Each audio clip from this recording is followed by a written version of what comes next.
Bro, look at her face. She got the ring indentations permanently engraved on her skin. But guys, this is Spooky Scary Sunday, alright? That was just scary in a different... It's called King of Mukbang, and it was uploaded by Meat Canyon. Now, this was sent to us by Yoke, who said, this isn't exactly scary, but made me really uncomfortable, especially the end. But I mean, it's a Meat Canyon video. We all about to get uncomfortable. Ooh, doesn't this look good? Ew. Oh, it got on my shirt. Ah! Why does that guy do that?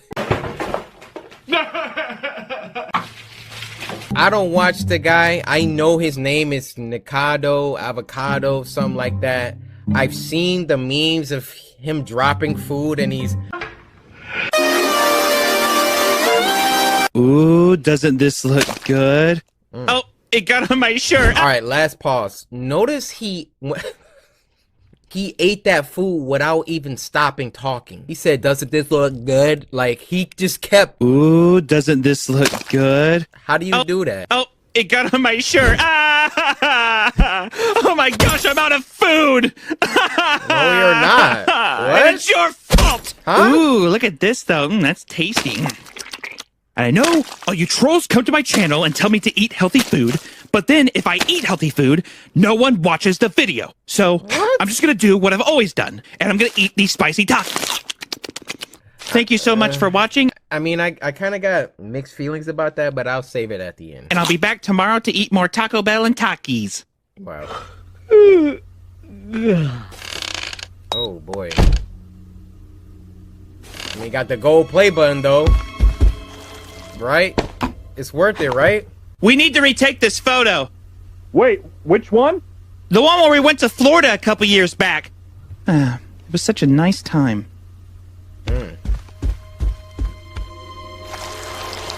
Wait, huh? What?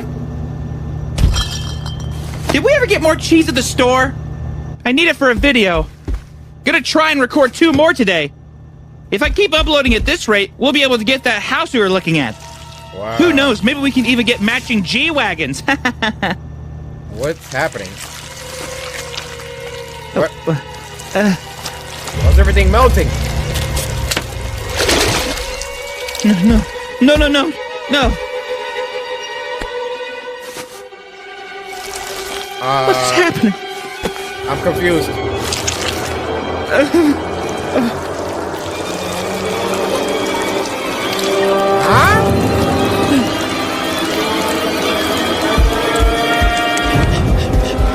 Huh? This is a problem.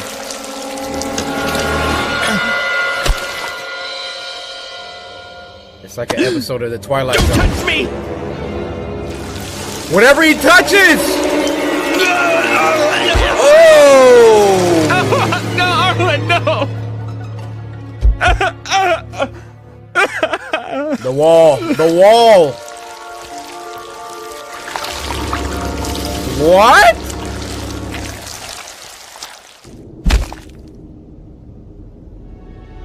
This is crazy.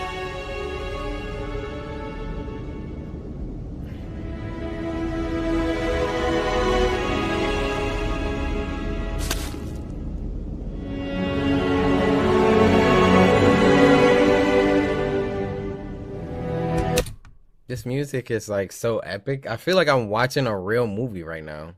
Shout out Meat Canyon, bro.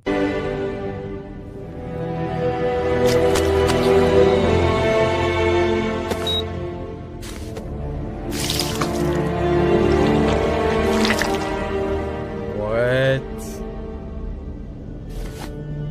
Oh, you're done, Zo.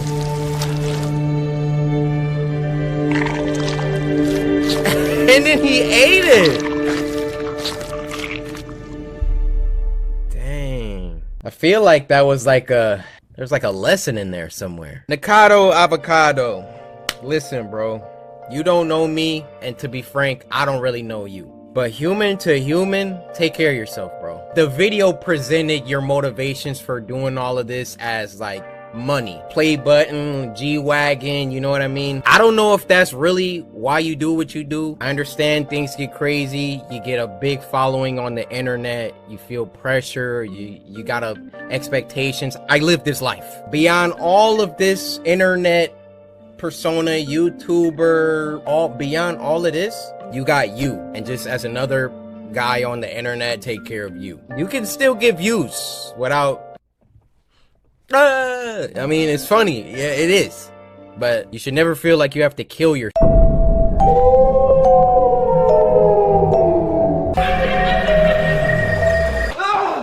Terrence Nicholson and Harriet. Let's get it. Ooh.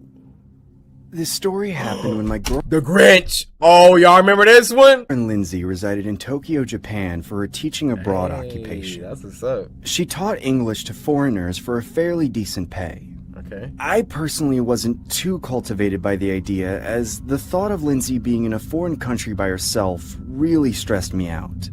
I can't wait for you to fly over. Yeah, me too, babe. Hey, can you please make sure your doors are locked?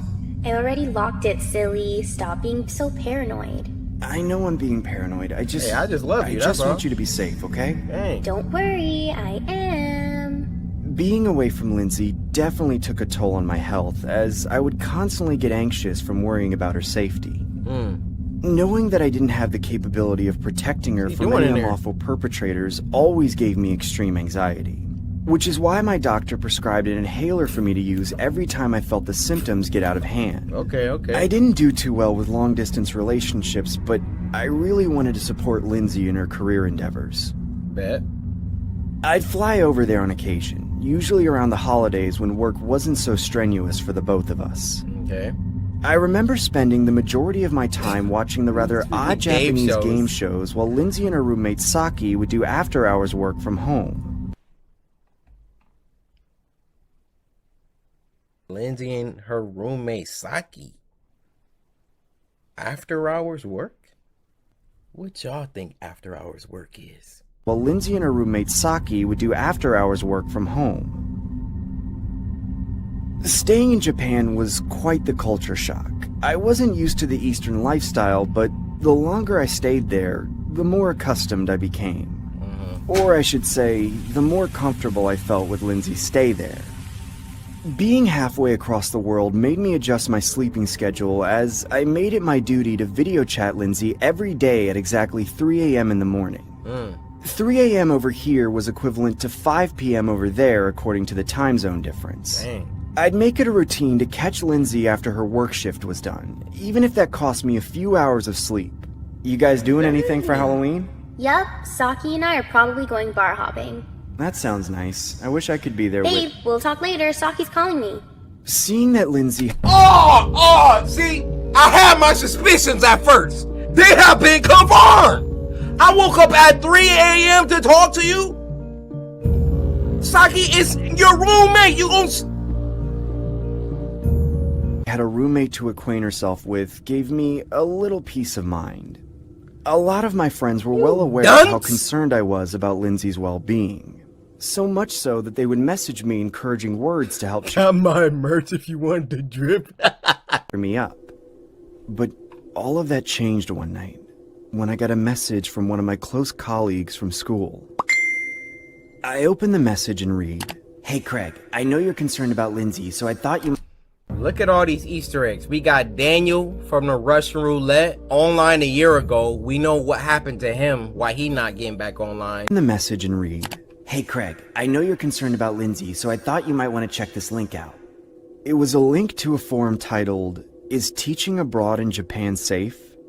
I hesitantly clicked the link, only to see the forum containing a large thread of positive comments saying stuff like, "Teaching there was a great experience, highly recommended," or "Once you go Japan, you'll never need another plan." They really I thought then they came was doing across a something with user that that comment. posted a comment saying, "For those who are considering being a tutor in Japan, you might want to watch this first before you fully commit." With a link right next to it. I felt extremely skeptical clicking the link, but my curiosity was too overbearing to withstand my compulsion, so I clicked it. I then saw a low-grade video of a woman with her hands bound to the ceiling while being completely wrapped in duct tape. The woman was also wearing a plain white mask over her face with the word dog written on it. What? I couldn't tell if this was a joke or some sort of sick snuff film until I saw a man approaching the woman holding a large machete. I could hear this poor lady screaming in agony as he began to shout, "What is your name?" Please, sir, please just let me go. Please just let me go. What is your name? My name is Kathy. Please don't hurt me. Wrong answer! Your name is Dog!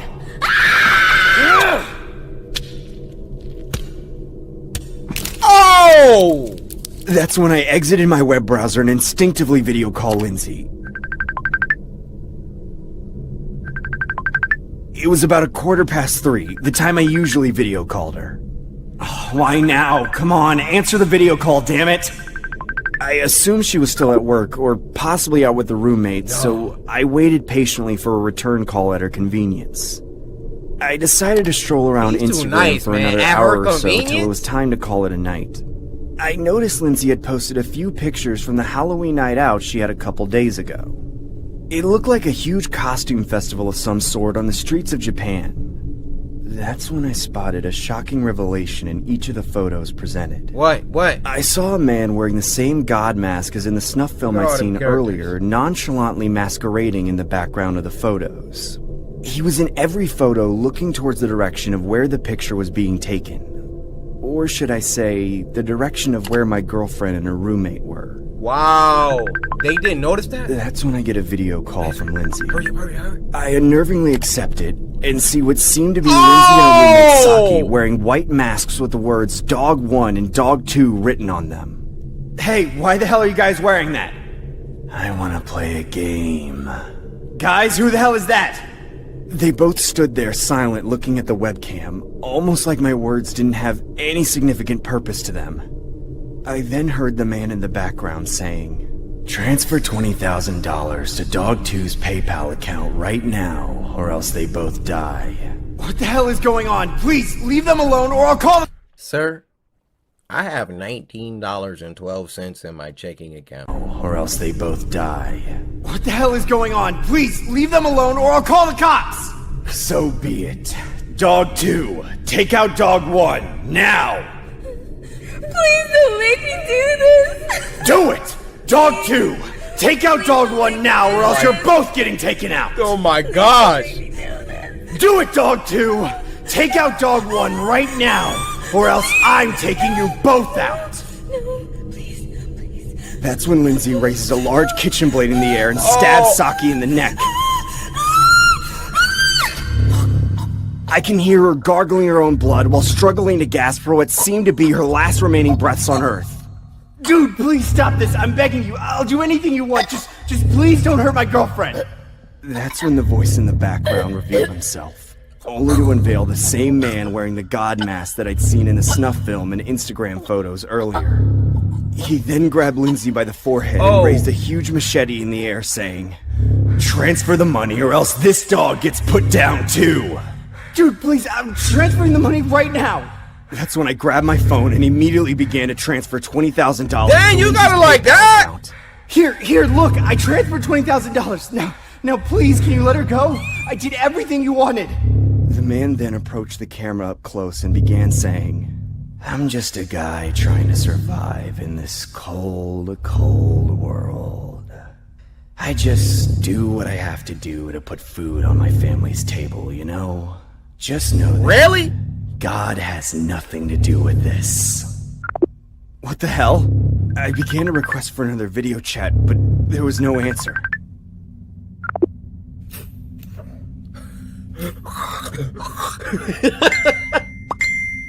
Please let her That's go. when I get 2 messages from Lindsay's account. I click the chat box and see an image of Lindsay's severed head on top of the computer desk. The other image was a meme face with the caption, "Gotcha."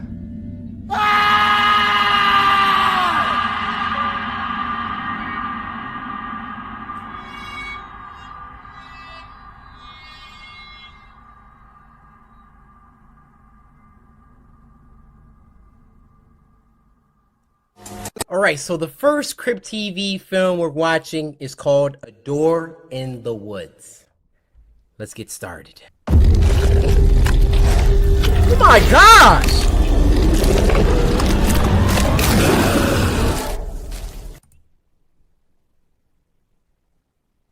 That's how we starting this? Why that thing look like a liquor from Resident Evil? Then my guy was just... I ain't gonna say what it looked like what's happening to him. I mean, y'all know what I'm talking about. Ugh! And then he like... What the freak? Roots come out of your hole and beat the living black as coal. Terry, we've been watching for like an hour.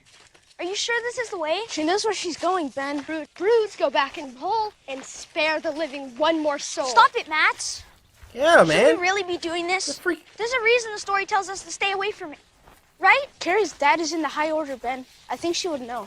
Terry. Oh.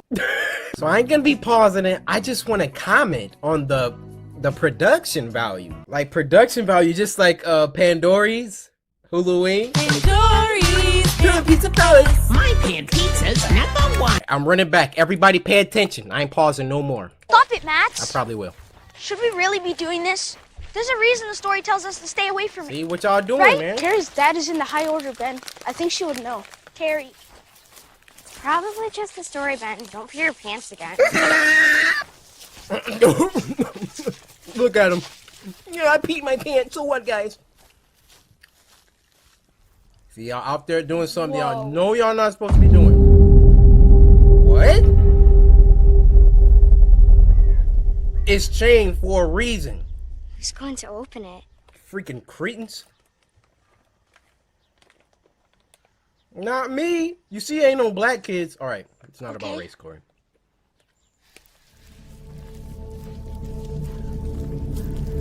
Don't do it.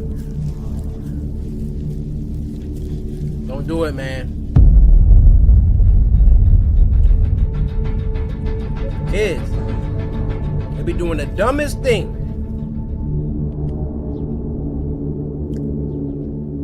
You know you ain't supposed to be doing this.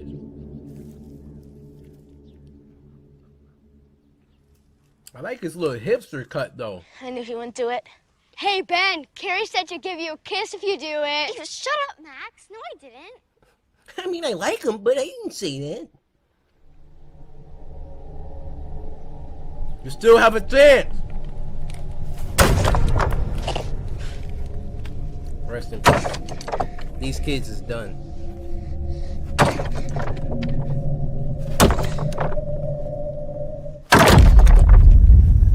Oh my God.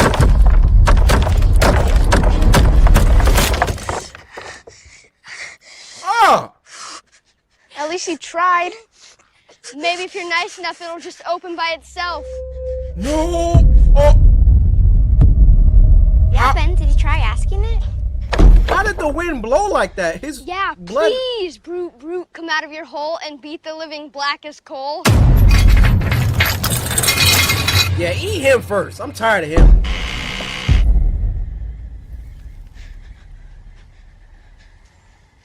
Whoa.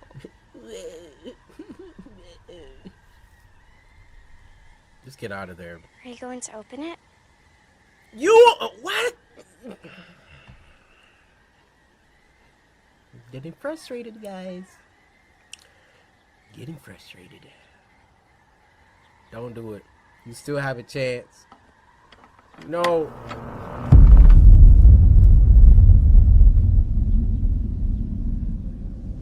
What the...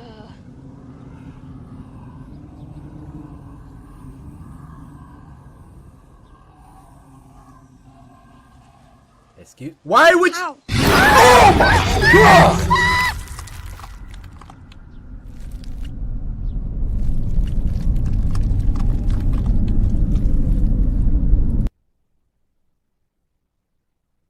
It sounds like they stirring macaroni and cheese in there. Ben? Oh my gosh!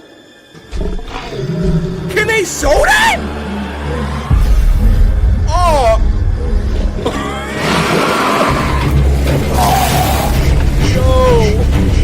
Look at him hawking him! Who run the slowest? Who run the slow? Oh my god! Bro, they are showing kids!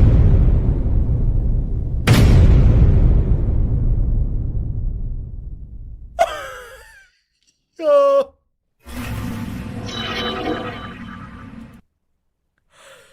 They're suing kids? Bro, I thought it was an unwritten rule, okay? You can't kill kids. And if you do, like, you can't show it. Like, I wasn't expecting that. But this? Yo, it was like, Ben, are you okay? Can we get a replay on what happened to Ben?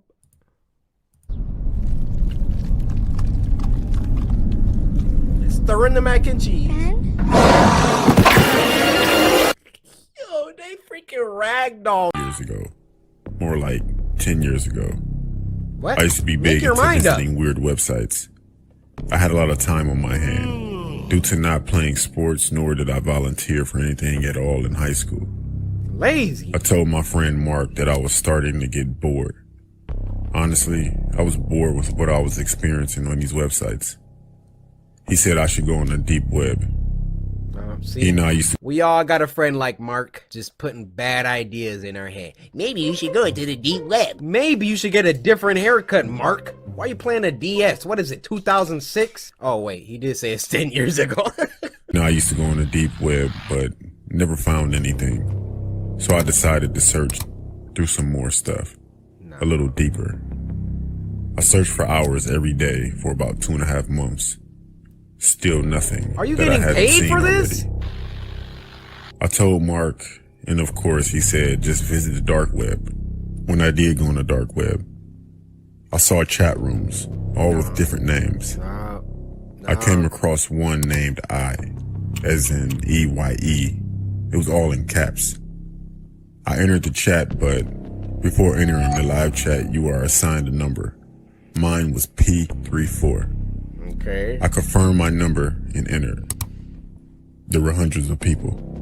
The comments were coming in quick. At first, I didn't understand what was going on. The screen was black, then a name popped up on the screen that said Mr. Wiggles. No, I'm out. The comments immediately stopped and a voice came over my speakers. Welcome, P34. Then his name disappeared off of the screen and the comments continued, everyone giving me welcomes. A few minutes go by. Then a countdown from 10 pops up on the screen.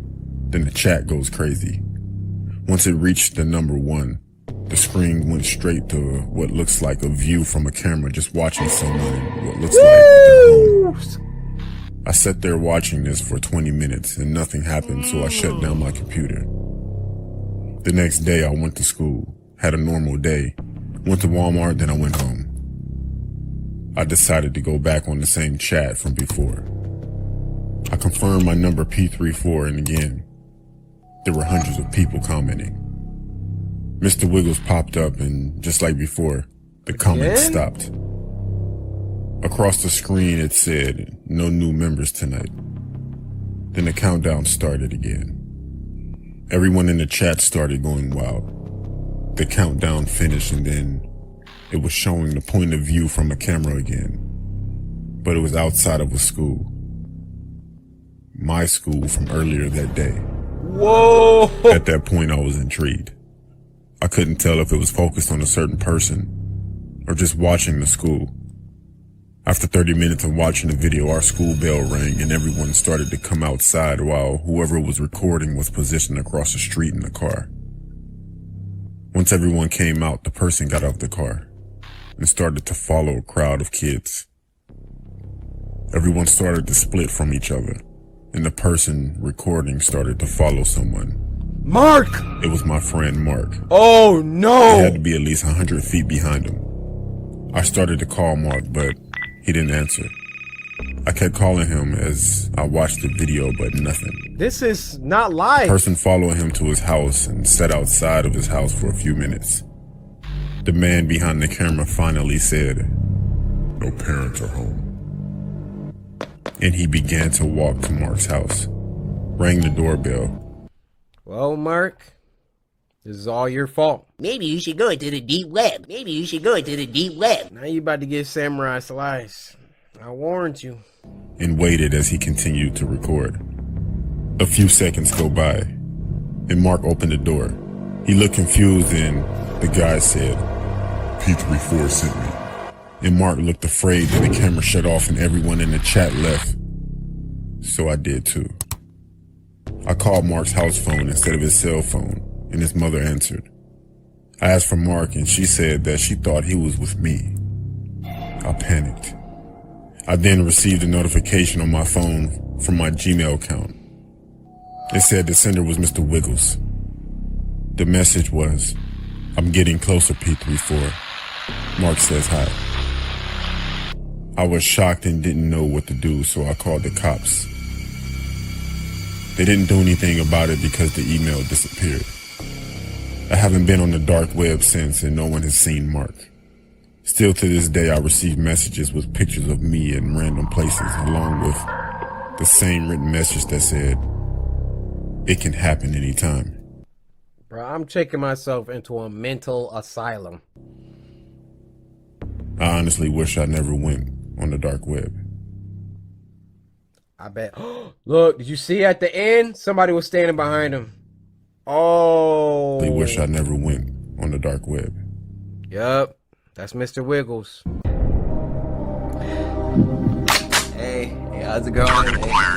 Hey, I'm late. I know. I'm sorry, guys. Help me. Listen, all right? Look at my hair. Oh, somebody. I clearly don't have it all together.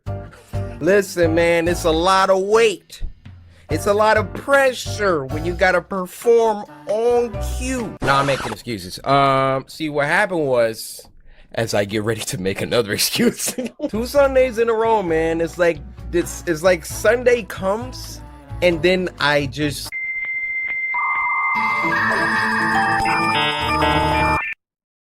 My body is like, nah. And let me be the first to say, y'all will never, ever get a fake energy video from me. Hey guys, welcome back. Putting out content at a specific time when you literally don't know how you're gonna feel at that given time is ridiculously hard. We have a series that's supposed to air every single Sunday. Now, with that being said, it will be smart if I would sit down on maybe Friday, heck, even a Saturday, for crying out loud.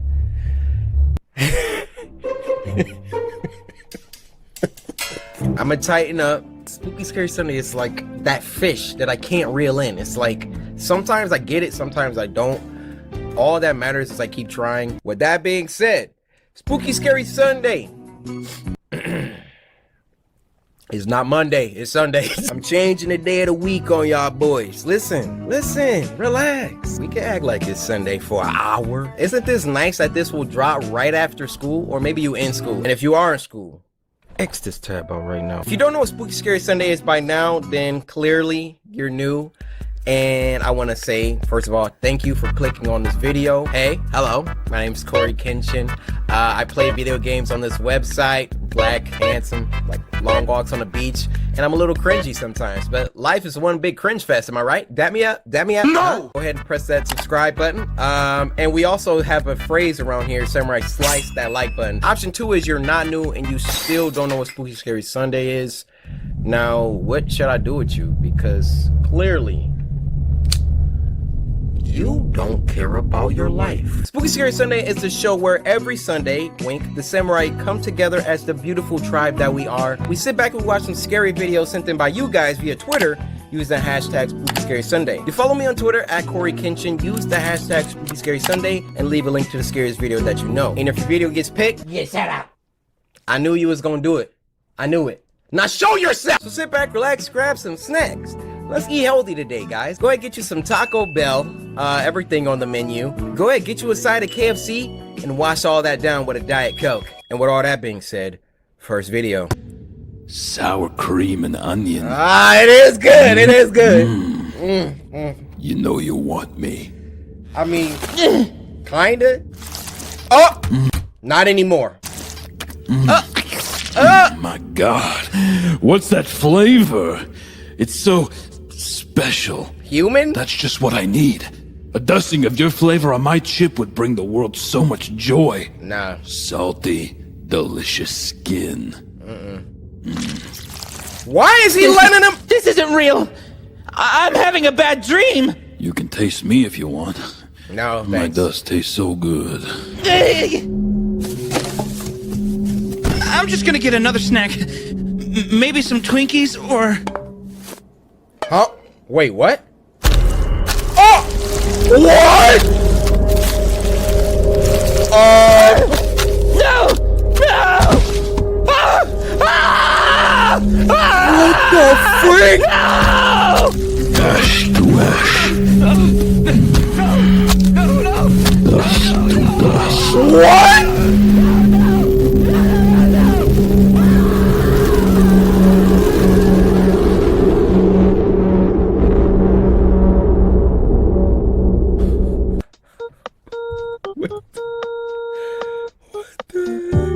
Alright, I see in the description. Be sure to check out the amazing 3D artist who did the amazing visuals. So shout out to Hulapi. You killed that. That was terrifying.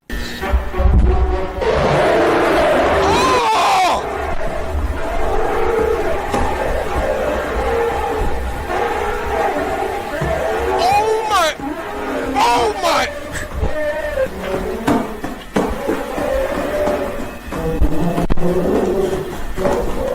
Oh, heck no.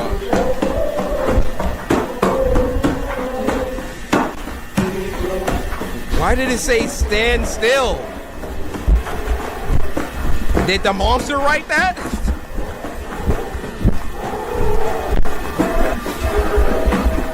Bro, you about to run out of stamina. Whoa! What kind of... Oh! You're about to hit turns! Don't run in a straight line, buddy. Yep, jump down. I'm jumping down.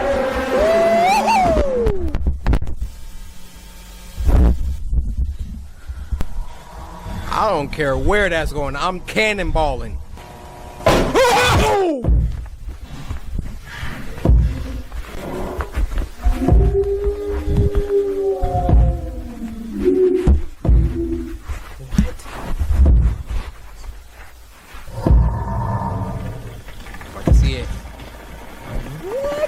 Though it looked like a busted up animatronic or something.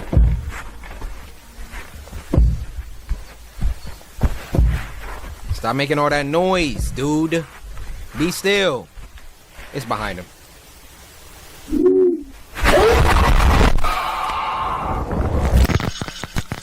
Cracked his cranium. What? No!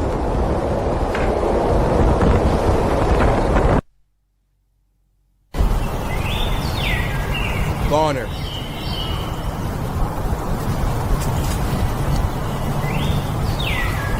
Goner. So the first video is called Ultimate Fuel and it was uploaded by Pilot Red Sun. Now this was sent to us by Werfine. I think that's how you say that. So all the other samurai, I'm not talking to y'all. Just hey Werfine, just want to say hope you're having a fine day with your fine self. And thank you for sending this fine video. Fine.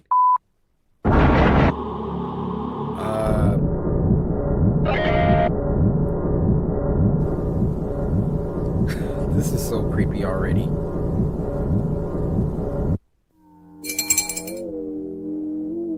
Ugh. You don't have the new state-of-the-art biodiesel they've been rolling out? Too new for our pumps. You gotta go to the city for that. That's a problem. The LED lights up when my fuel is low. Neat tech, isn't it? Too bad it's no good if I can't get the hydrocarbons I'm looking for. What? This is so disturbing. Not so state-of-the-art then, is it? Can I get one of those southern cuts? Not so state-of-the-art.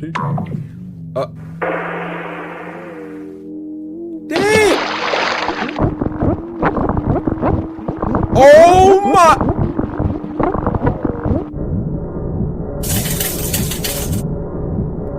It just deep fried him.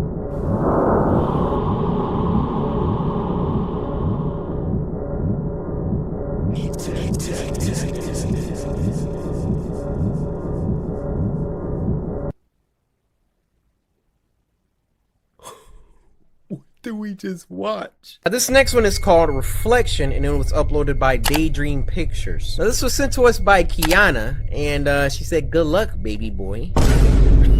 Excuse me?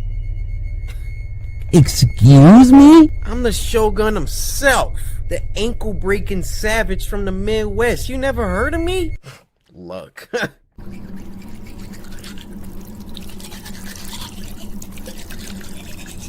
Why does it sound?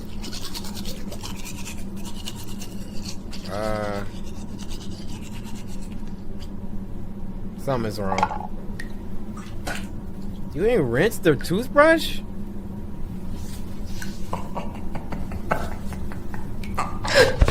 Ooh, boy. Her hair. Oh, heck no!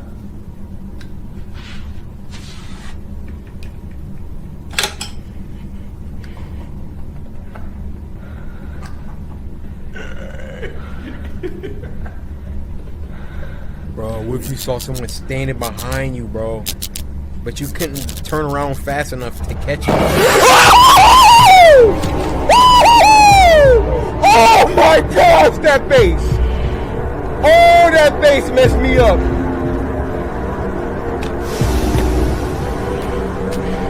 Oh!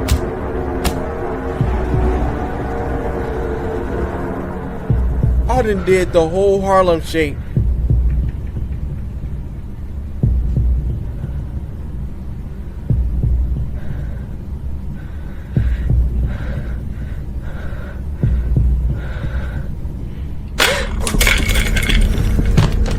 I don't know what it is. This one is really good.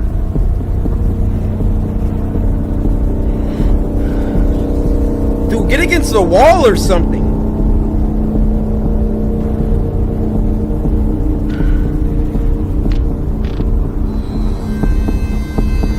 I'm stepping on that. Put your hand back in there. So you gonna let her crawl out? Stupid. I'm not gonna let you get the chance. Look at the neck. There now.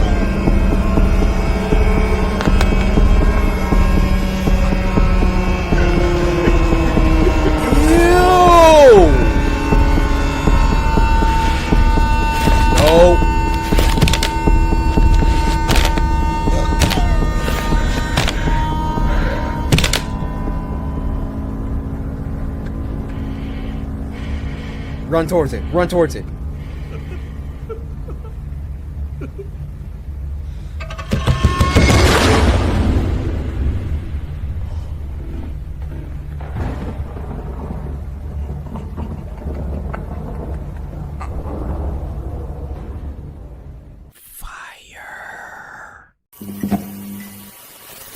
Nothing better than a steaming hot cup of coffee to wake me up in the morning. What's wrong with his face?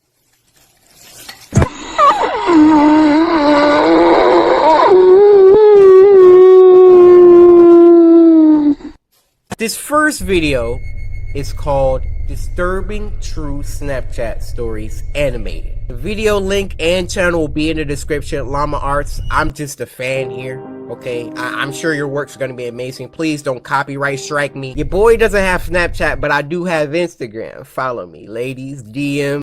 Ooh. Disturbing True Snapchat Stories. This happened a week ago. Up until a few days ago, I went to a small, local gym in my now previous New Jersey town called Black Bear Fitness. I like the style. One day, I had the misfortune of running into some skinny, awkward, yet creepy-looking kid, probably 18 years old. He didn't look like he belonged in a gym at all. He don't. I had headphones in and I was doing my set when I heard him saying something to me, but it was muffled by the music. I was already annoyed with this kid, given that he was breaking an unwritten rule of the gym. Don't try to talk to somebody when they're doing their sets. Right! Leave my man alone! I took my time finishing my set, and then took my headphones out to ask if he needed something. Then he started acting like I looked familiar, but right away I knew this kid was just trying some pathetic attempt at making friends. I assured him I didn't, but the kid wouldn't stop talking to me. I'll skip most of the conversation, but eventually he actually asked me for my Instagram and... Y'all know something is wrong here, right? Look at my man Kicks. Yikes. That's step one. My man got some sort of sandal with socks on. Don't even stop there. My man been wearing them socks for a couple weeks now. Your hair looks sweaty. You got a long sleeve on. Take something off, man. But so far, I'm liking this. Hold up. And Snapchat, weirdly enough, and for whatever reason, I gave them to him. Instead of just saying something like, buddy, I'm trying to work out, or I don't have social media. After I gave him my Snapchat and Instagram, however, I did kind of urge him to let me resume my workout. Why did you give He finally a stranger? seemed to get the message and walked away. He gave a stranger. Not without saying bye like 3 times, though. Oh, you're weird, man. You're awkward. That night, I got a snap on my phone saying from Sean. No. I immediately sighed. What do you and said, want? Oh, no. Just wondering why the hell the kid would snap me. Right. I opened the snap. Oh! And the kid was in a... Yeah.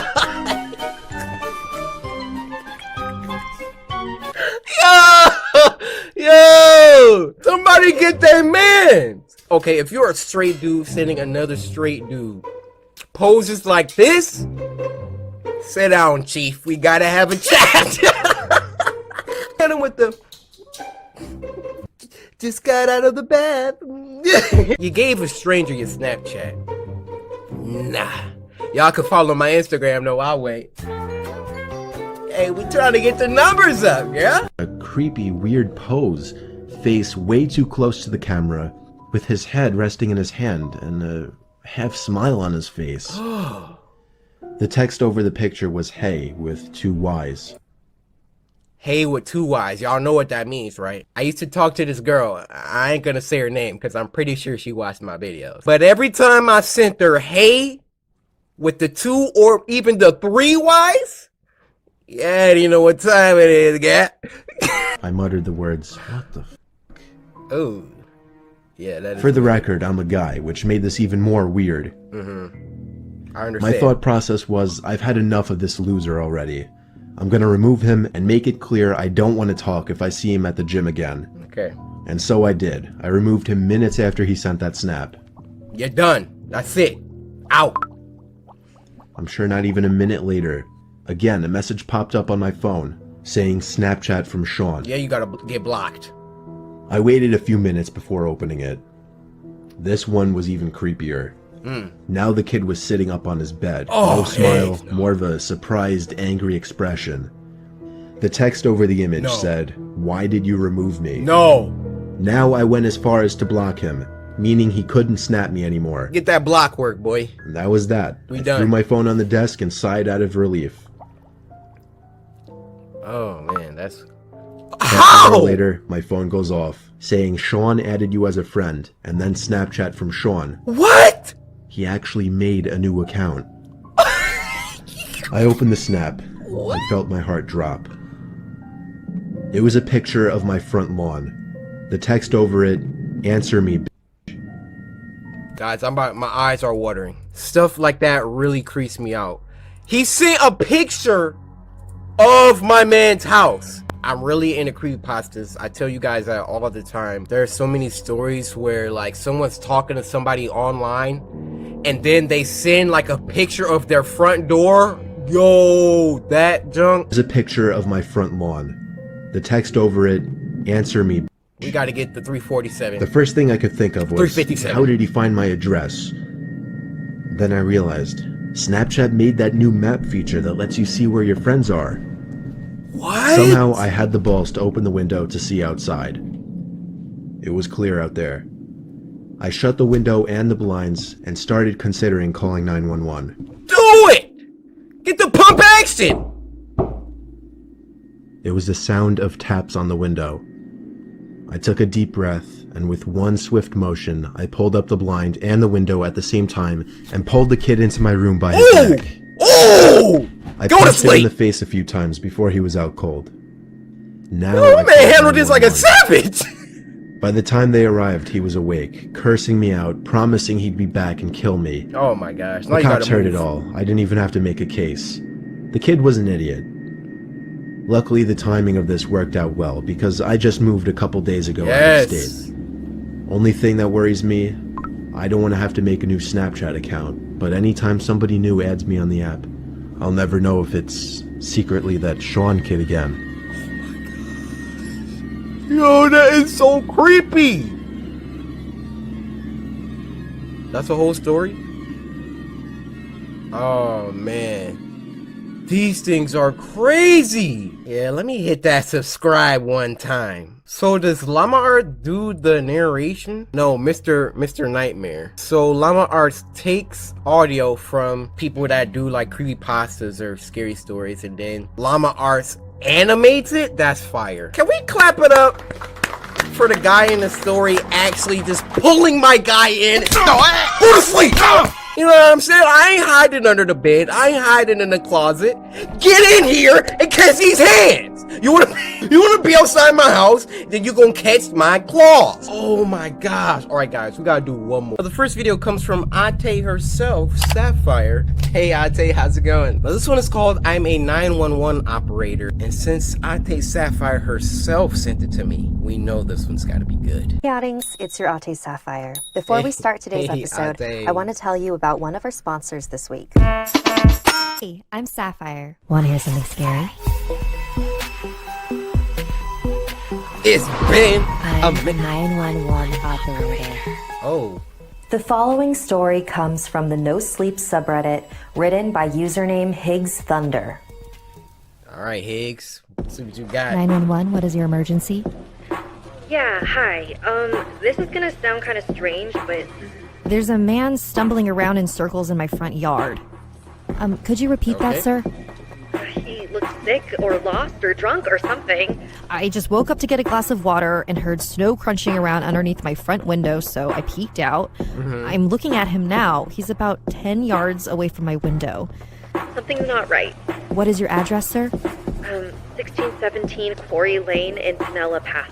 I'm gonna send a squad car your way, but that's quite a ways out. Are you alone in your house, What? sir? Yes, I'm alone. Can you confirm that all of your doors and windows are locked? Stay on the phone with me. I know that my front is definitely locked, but I'll go check my back door again really quick.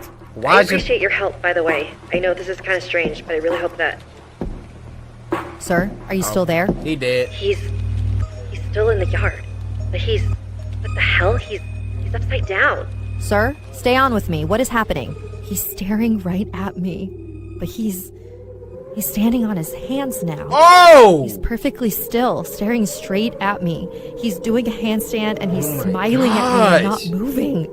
He's doing a handstand, sir? I don't know how he's facing me and standing on his hands, and he's got this huge smile and he's perfectly still. What the I'ma lose fuck? Please. Get someone out here now. Sir, I need you to remain calm. I've put out the call and an officer is on his way. His teeth are so huge. Oh my god, please help me.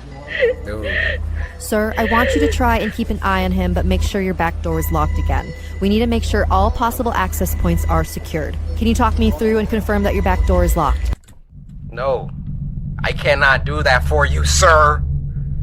I am not taking my eyes off this thing. Never lose sight of the target, all right? Soon as you turn around, he gonna be 1 foot or 1 hand closer. Get it? Because he's walking on his hands, not his feet. I really do this. Okay, I'm walking backwards now, and I'm keeping him in my sight. My hand is on the back doorknob now. Okay, it's locked. I need to check the deadbolt, so I'm gonna take my eyes off him for a split second. No! Don't take the... All right, sir. Help is on the way. Just stay on the phone with me. Everything's going to be all right. Sir? He's gone. He's gone. Sir, are you still there? His face. It's up against the glass. Woohoo! Sir, I need you to speak up. Literally! 1 second! I looked away for a split second, and now his face is pressed up against my front window. His teeth are huge. He's still smiling. There's no color in his eyes. Jesus, please help me. Why won't it just move? Sir, I need you to go to the nearest room and lock yourself inside of it. Do you have a basement or a bedroom that you can lock yourself in? He won't stop staring. I think he's gonna hurt me. Sir, I need you to listen to me. Lock yourself somewhere safe until the officer arrives at your house. Can you hear me? Yes. Yes. I'm gonna lock myself in my room. And you're positive that you're alone in your house, correct? Yes. I'm alone in the house. Wait a moment. He's moving. He's shaking his head. What? He's telling me no. Oh God, I think he can hear us. He's telling me I'm not alone. Oh my! Sir, are you still there? Can you still hear me? What was that sound? Is everything okay? Sir? Do you hear that mincemeat getting... Oh my gosh, dude. That's a lesson for y'all, man. Never take your eyes off.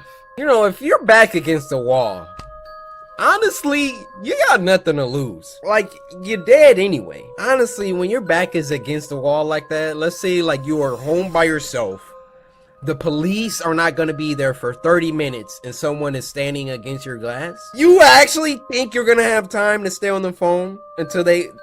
No. It's me and you, buddy.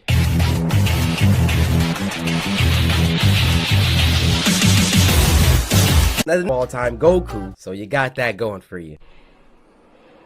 Scary Skinwalker. You ever heard of skinwalkers?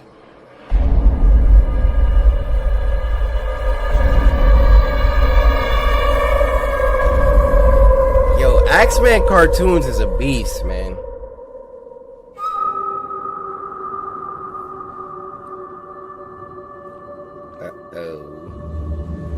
Hello. My family and I live in Arizona, and we occasionally visit our Navajo family in Albuquerque, New Mexico. We left early to get there by noon or less. It is a very long and boring trip there. But we get there before noon and we have time running like to that. talk with... No. No, hold up. Bring that back, young boy. Look at my man running. Get there before noon and we have time to mess around and talk with our extended family. And we, kids, start to play around till the evening starts to show. I love the animation style though. Like, I love it. Oh no. The house is too small for everyone to fit and sleep in. Some of the kids have to sleep in the trailer and truck camper, but two of my cousins and I had the amazing luck of sleeping in the old, slightly torn tent. Okay. Not very, you know, nice or safe.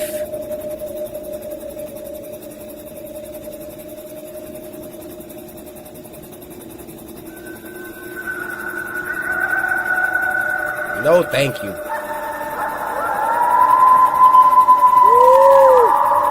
We are well asleep at this point, and for some unknown reason, I wake up. Of course, I'm still tired and rubbing my eyes while yawning, meaning I wasn't well aware of my surroundings. Once I finish rubbing my eyes, I look straight at the entrance of the tent and see a figure, illuminated by the back porch light, standing in front of the tent. At first I was scared, but thought it was my other cousins just messing with us.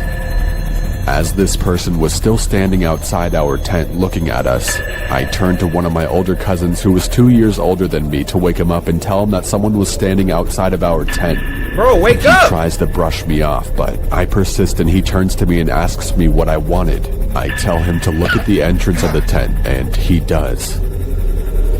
Yeah, you see it? I've never seen someone go from the brink of sleep to sheer panic and alertness in their eyes that fast before. Yeah. He looks at me with this panicked face and tells me to be quiet. He whispers to me that it's a skinwalker and that we need to be quiet again. Skinwalker? We lay there for the longest time, and from my memory, it was at least an hour or more. We were just about to go back to sleep because it hadn't done anything. Bro, stay back! Then it started to move around the tent. Bro, that thing Naruto running around the tent right now. Woo! Remember when I said this was an old tent? Yeah, it had some holes in it. Oh, fantastic! And you're probably cold, too. I mean, what if it rains? One of the holes was the size of a quarter, and I decided to be brave. As it continues to walk around the tent a fourth time, I slowly crawl towards the hole and try to take a look. Why? As I did this, my cousin told me to get back to the bed or it'll hurt us. Of course, as a kid, I ignored the warning. Wow. I'm at the quarter-size hole and looking out to see whatever it was. It comes around the hole, and what I saw was bone-chilling.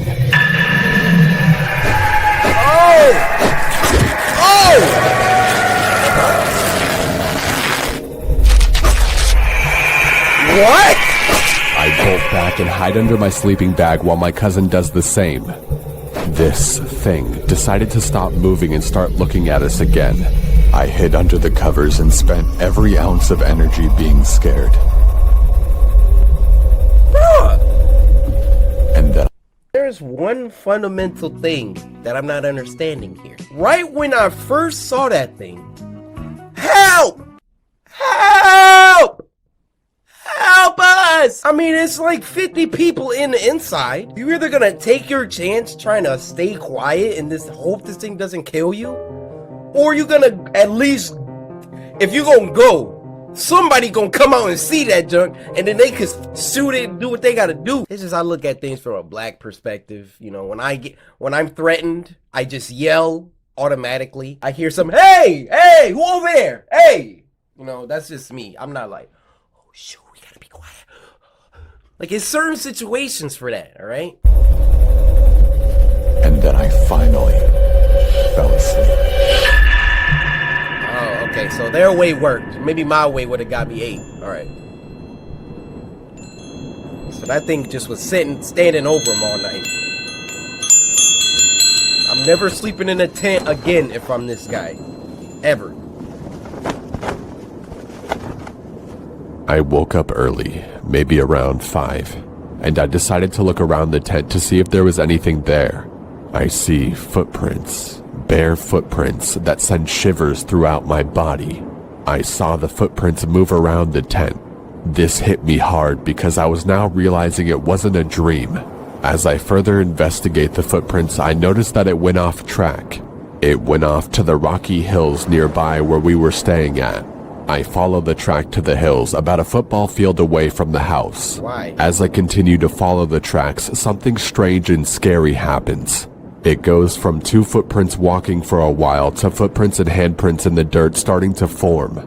I found that kinda strange because no person would do that out here. As I followed the tracks further into the hills, the hands and feet started to get smaller and smaller. It then subtly changed into coyote paw prints. That is when I stopped and turned back home, first walking fast, then onto a full-on run. When I got back, I sat down on the back porch for a while and thought about telling my family, but I didn't think that they would believe me. In the end, I didn't tell anyone, even the cousin I woke up in the middle of the night. It's like, we don't talk about what happened. Well, that's my story. I urge you guys to not go into the Navajo reservation to go looking for them. You will bite off more than you can chew. We, my people, take these beings very seriously and do our best to not talk about them. Even though I broke this code, I just thought to warn you guys about them. Whoever is listening are the first people to hear this story. I had a few more stories to tell, but this is by far the scariest one I had.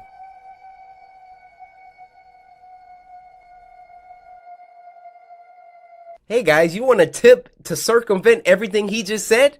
Don't go camping! Called Breakfast on a Wednesday, and it was uploaded by me, Canyon. This was sent to us by Thorlork, who said, I hope you have a good morning tomorrow, or he will come.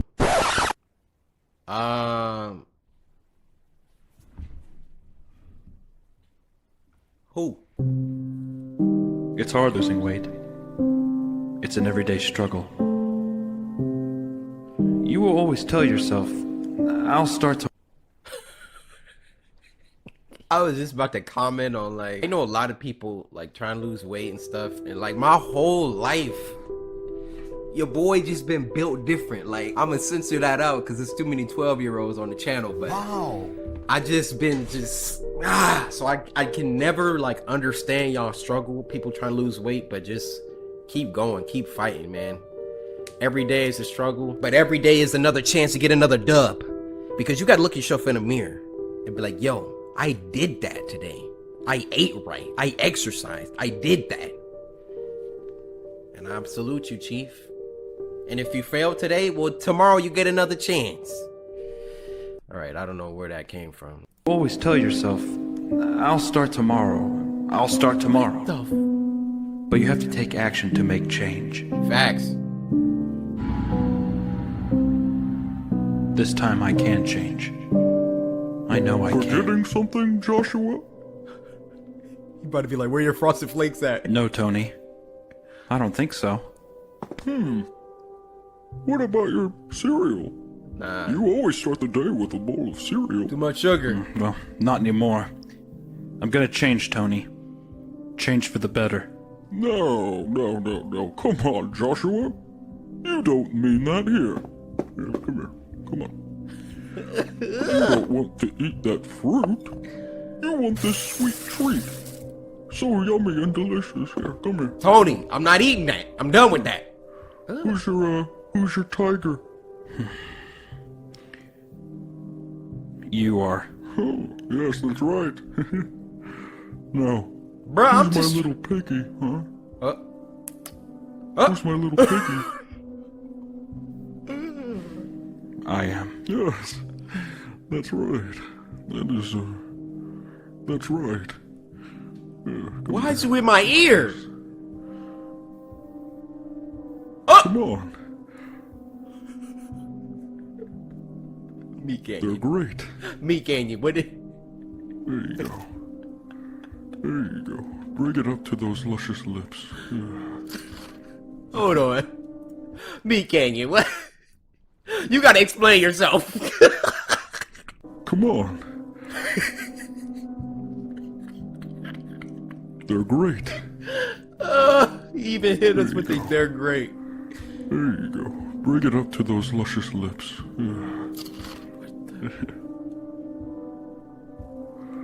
I'll never change. I'm a failure. Oh, no, Joshua, come on, don't cry. Hey.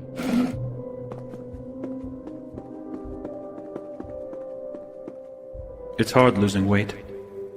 It really is an everyday challenge, but it's okay. I can always start tomorrow.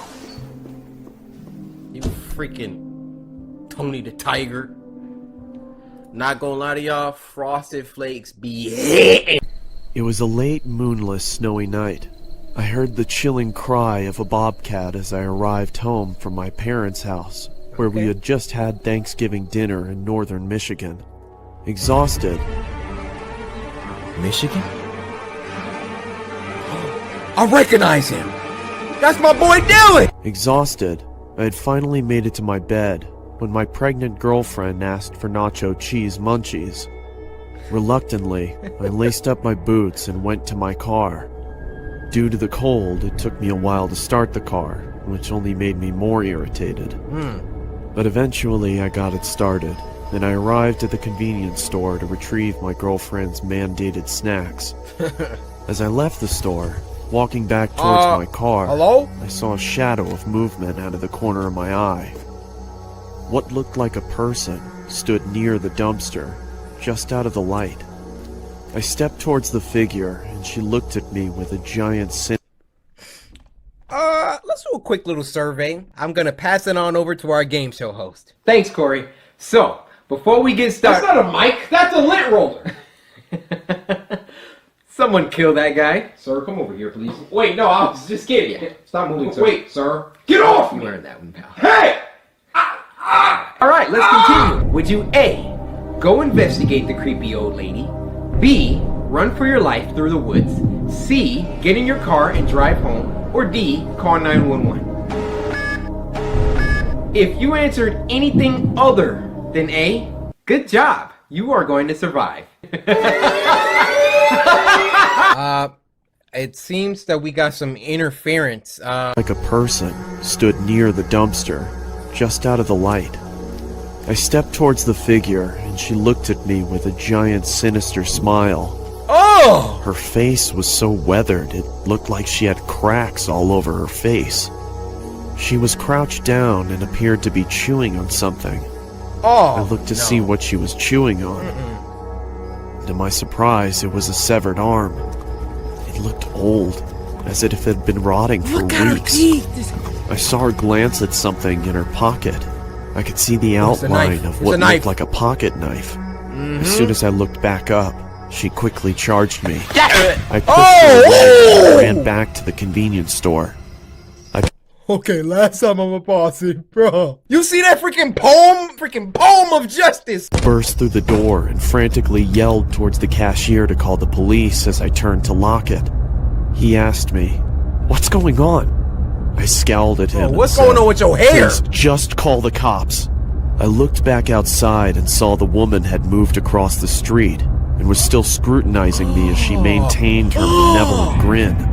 "Look, there's a girl out there who's trying to kill me." Looking over me, he replied, "I don't see anyone out there, sir." Those words shook me, even to this day.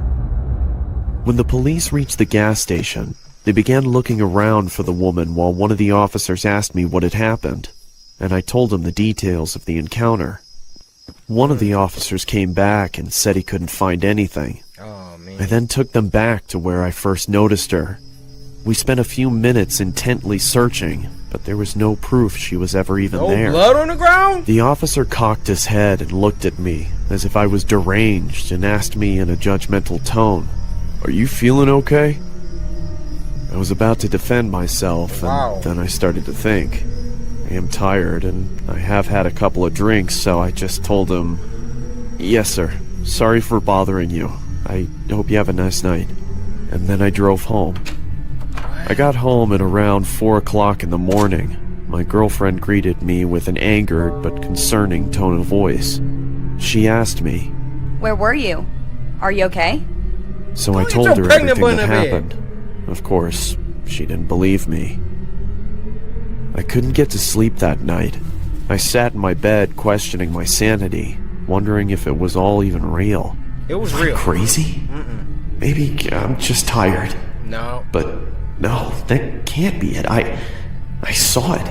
I palm fisted But if I saw it, why was there no proof? Where did the arm go? Where did she go? Before I knew it, it was 7 in the morning, and I had to go to work. Damn. I threw on my jacket as I was about to head to the construction site, and I put my hand in my pocket and noticed that there was a hole in it. It wasn't there the other day. I thought, what if she caught my jacket as I ran? Which further proves my suspicion that she was real. What? I couldn't believe it. My mind completely went wild until my girlfriend kissed me goodbye. I told my friends at work what had happened, and they didn't believe me either. They made jokes about it the entire day, but I had my bowling tournament that day, so that gave me something to look forward to. I got home and hung my vest and jacket up and rapidly put on my bowling shoes and got my bowling ball. My girlfriend looked at me with a pleasant smile and said, "When will you be back?" "Probably around 11. Don't be long. What you laughing at? I won't. Don't worry." At around 10:30, the tournament had finally finished, and we had won. I was so thrilled I had forgotten about the woman. As we were leaving, I noticed something at the other end of the parking lot. It was that psychotic woman. We stared at each other for what felt like an eternity. She slowly started moving towards me while waving her knife in the air and making cuts. Ask your boys, do y'all see jumped that? into my car and turned it on. As I looked up, I saw she was standing in front of me, staring at me. She slowly walked over to my window, and she said in a quiet, deep, and scratchy voice, Little pig, let me in. I was frozen in fear, but I snapped back to reality when she banged on the roof of my car, screaming. I quickly slammed my foot on the accelerator and didn't let off it until I couldn't see her anymore. When I arrived home, I told my girlfriend what had happened. Like last time, she didn't believe me. I really thought I was insane, but I tried to forget about it and get some sleep. Okay, last time. Why didn't he just ask his friends? They were standing right there. Hey guys, I might be on this lean still from last night, so do y'all see that girl at the other end of the parking lot or not? Now, if they bros, they're gonna be like, it's like, are you on that lean again? Or they're gonna be like, yeah, who is that? Do you know her? In which case, you will have proven if you're crazy or not. Later that night, I woke up and saw her in my room. All she said was, "Let me in," over and over as she got closer. She then started shouting, Let me in, let me in, let me in! Let me in! Come on, Paul. Stop being difficult. "Let me in!" I was wondering how in the world my girlfriend hadn't heard this going on. The woman was right next to me. Hit and her! held up a knife to me. That's when I fainted. I woke startled in my room, dripping with sweat. Then I remembered I don't have a girlfriend, nor a house, or a family.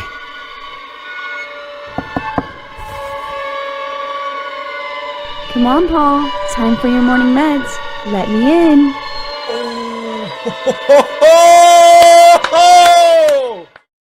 Now the next one's called Do Not Eat the Carrot, and it was uploaded by Surreal Entertainment, who is a really awesome dude. I actually talked to him for a little bit. Super nice guy. Now this was sent to us by Ali. Yo, I want to say thank you for sending me this video. I mean, I don't really have a lot on my desk. I mean, I got this muscle milk bar, 20 grams of protein. That's pretty good. Here. Ali, take. Ali, I'm giving this to you. It's a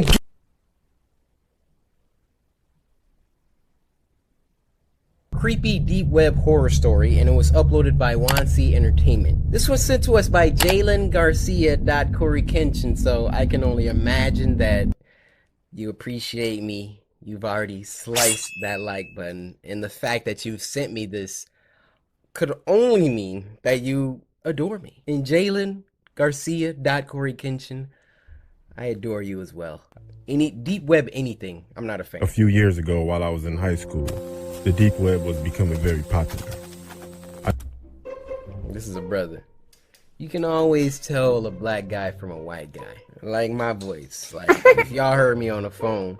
Because most of y'all hear my, "Sup, YouTube? Hey, guys." But, you know, when I'm on the phone, it gets late at night, and talking to a lady, I'm like, "Hey. Hello?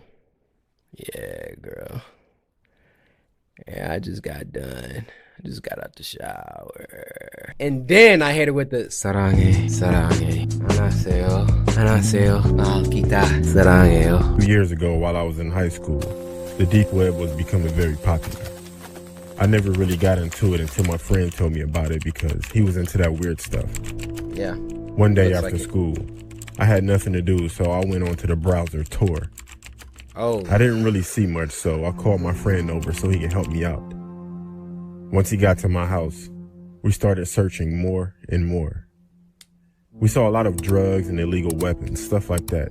Then he clicked on a link that was in a chat room, and the link said, "Watch this." As we're sitting there, we're just staring at the screen that went from black to the outside of a building within a few seconds. And out of nowhere, a sticky note that said, "Want to see something cool?" No. So then I typed, "Yeah, sure." Oh. Wow. What was weird was the guy wouldn't type. He just showed sticky notes in the camera. And he also never spoke. All of a sudden, the camera started moving toward the building that it was facing. As we're watching him move toward the building, we noticed that the building was in our neighborhood. What? Then he quit moving and put another sticky note that said LOL. That kind of creeped me Bro, my camera died, but I mean, what if they didn't get on the deep web that day? out. And then a person entered the building, which was eerily dark. No. The camera stopped at a padlocked door and then unlocked it and opened it. The camera moved toward the back of this dark room, and there was a dog bowl on the floor. Now at this point, the camera was only facing the dog bowl. A few moments later, whoever the person was that was holding the camera put something in the bowl that looked like just slop. Honestly, it looked like feces. Then you hear another door open and a girl crying in the background, along with a chain dragging. This girl shows up in the camera crying with a chain around her neck. And the guy shoved her face in the bowl and puts a sticky note in front of the camera that said, "Cool, right?" Then the screen goes black. We sat there for about 10 minutes in disbelief, but the stream was still live. Then out of nowhere, the camera was back on, and it was in the corner of my street. Then another sticky note that said, 545 East 99th Street off of St. Clair. That was my address. Then another sticky note that said, "Open the door." We sat there confused, then out of nowhere, a knock at the door.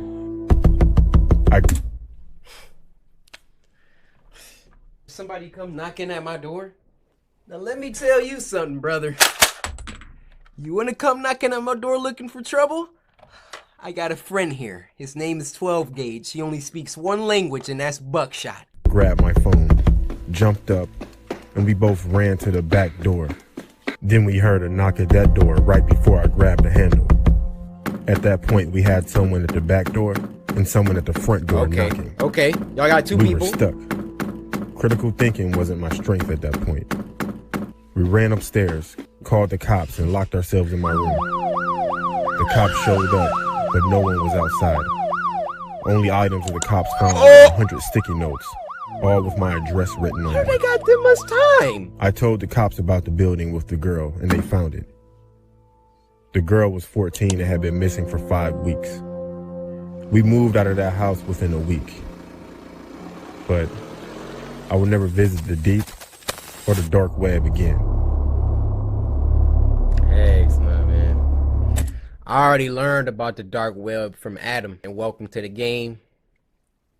This next one's called Smiling Woman Story Animated, and this was uploaded by 1C Entertainment. And this was sent to us by KKY or Kiki. Kiki, do you? It was last year. Kiki, I got some bars for you, all right? Kiki, how you doing? I dropped my phone. But don't worry about that, because it's just me and you alone. See, Kiki, I'm looking at you, and I'm like, yo, I'm trying to get a clue. Because first of all, I don't even know you. So on top of all that, I just want to say, I appreciate you. No DJ Khaled. Bars, your whole screen done melted by now. Smiling Woman. I was 10 years old, and I was home alone. But that wasn't a big deal because we lived in a small city. My mom and dad were at my grandma's house. I couldn't go because I was sick. It was around 9 p.m. when I was about to go to sleep. Okay. My room was really small, and it only had one window facing my bed. That window to me was kind of scary, because when you're a little kid, your imagination can sometimes go wild. Where are your curtains at? At that time, it wasn't my imagination, though. Like I said, I was about to go to bed when I heard a loud scream coming from outside. It was really scary, but I tried to be quiet so I could listen to what was going on outside. Nothing was happening, though. It was really quiet. Like nothing had happened at all. Quieter than normal, actually. Some time had passed, and everything seemed okay, so I just laid down and tried to sleep. 1 hour later, I heard that loud scream again, but this time, it seemed to be closer. I froze. I was so freaked out I couldn't even move. 30 minutes later, again, the same scream. I ain't just about to keep sitting here. She home alone, so it's only one thing for her to do. All right? Now, y'all, some of y'all already know what I'm about to grab. Hold on. You want to keep screaming outside of my window? Huh? Don't worry. I got the antidote for all of that. Now, if y'all want to act all crazy, we can act crazy. Now, the cops is on their way. At that point, I was about to cry. I don't know why, but that scream wasn't just a scream. It was at this high pitch, and it was just so creepy. Finally, 15 minutes later, I saw something at that window. It was a really skinny woman. She was so happy for some reason. She was smiling, and her smile was so big and creepy. When I saw her, I started crying, and she started screaming again. I was horrified. She was just looking at me, smiling and screaming for the whole night. The next morning, my parents came back home, and I told them everything. They called the police, and the police found out that my window, that was facing my bed, was broken. But it didn't seem like it was broken with some sort of weapon, but as if it were broken by a really high pitch.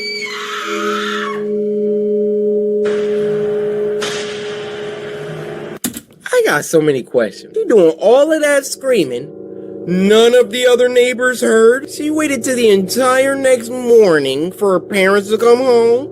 You expect me to believe that? And then what the freak were the parents doing at grandma's house all night? Playing cards? This next one is called The Clown, and it was uploaded by ACM Official. Now this was sent to us by Tory Panda, who said, I've always wanted you to pick my video for Spooky Scary Sunday. Tory, today's your day. This Filipina loves you. Before you watch, text me what you want from the gas station.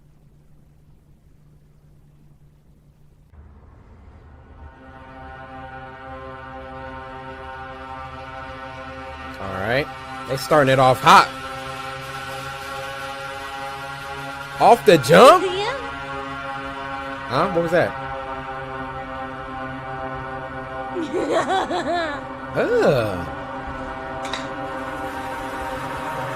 Dad? Bro, I thought she was like 20 years old. Dad, there's someone in my room. Hello? Dad!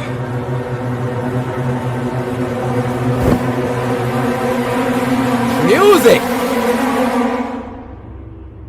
What's that? Oh. There's someone in my room. You must have had a nightmare. They're underneath my bed. Look. Okay, I'll look. Wait. He about to die.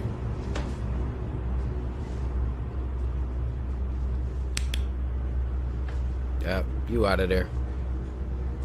He about to. Do you see anything?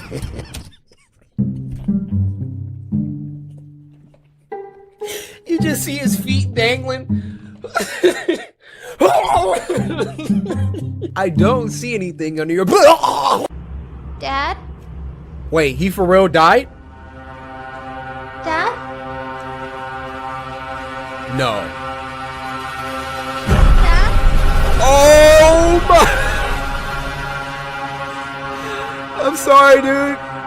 I manifested that. I didn't think that was actually gonna happen. Bro, you saw what happened when he did it. Why would you?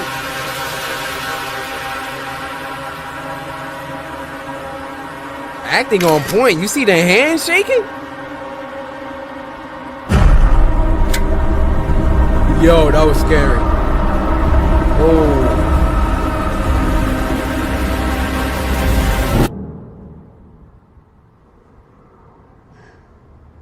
Get out of the room. Where your dad at? Hello? Hey.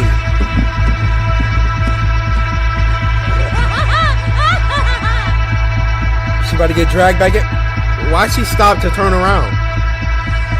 Oh. Bro, if you, man. Listen, somebody ever grab your leg? Like, oh, you got my leg? Thanks for setting me up, son. Oh. Dang. Alex said everybody dying in his movies. This next one is called Slasher AR Short Horror Film, and it was uploaded by Social House Films, so it's golded! Now this was sent to us by Michael, who said, give me some jelly beans. Well, Michael, I actually ran through all the jelly beans while I was playing Little Nightmares 2, so I got something else for you. Nutri-Grain bar, strawberry edition, open your mouth up. AR Short Horror Film, augmented reality.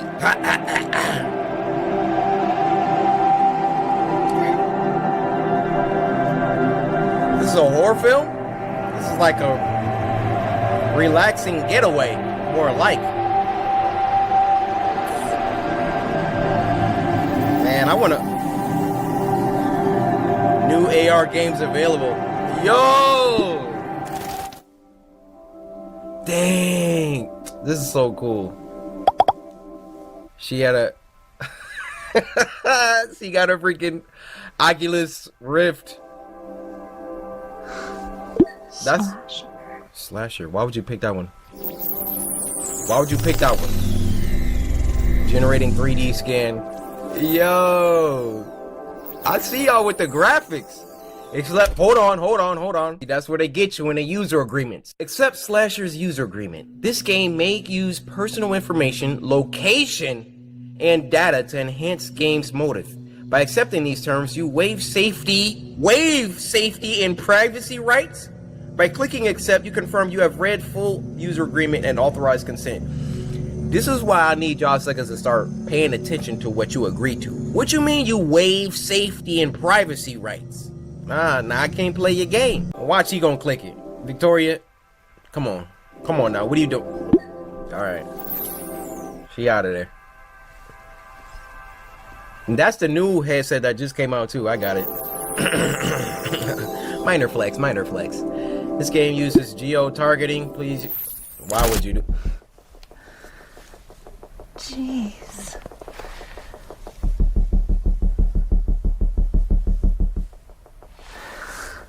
Slasher uses your own surroundings to create a terrifying, augmented reality experience. You'll solve riddles and follow clues to hunt down killers living within your very walls. Let's begin. What the freak?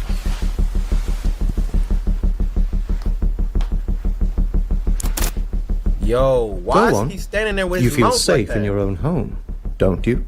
Why are you talking to me? Stop talking to me. Ugh! Look, she like, let me double check one more time.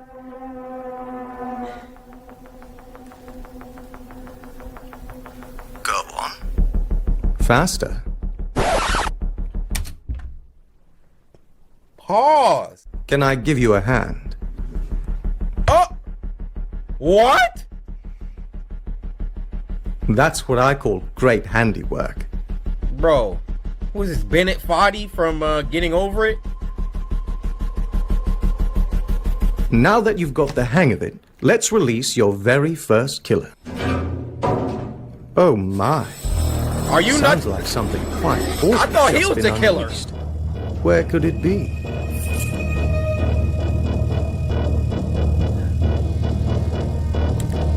Okay, with this music, I give y'all some bars to this. Killing the Cory in your kitchen. You'll need tools to help you along your quest. Solve riddles along the way to build your Why toolkit. does your mouth have to be like that? Let us begin. Hello? What is the worst way to die? Drowning or no, catching on fire. Be afraid. What is the worst way to die? Yeah, probably burning alive. Being murdered. You'll need to be more specific. Being chopped to death by an axe murderer. That does sound like a most terrifying way to perish. My man over here. And watch, he got a flashlight. How about a weapon to defend myself from such a fate?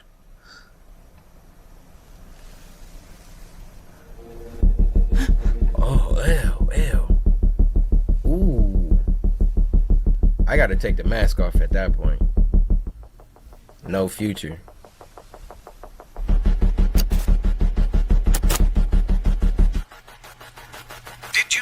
That there there is a very real axe murderer in your neighborhood.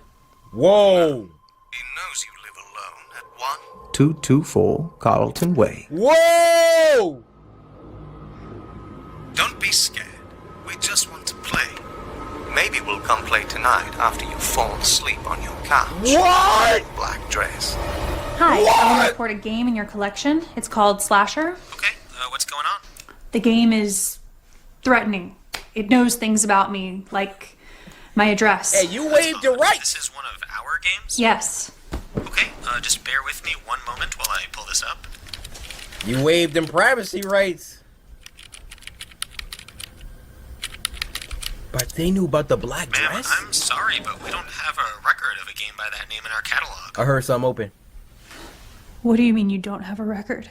It is possible we're still in beta, and you were randomly selected as one of our testers. Unfortunately, I don't have any more information on that, so I think the best thing you can do is, if I were you, I would simply just try deleting the game and then reinstalling the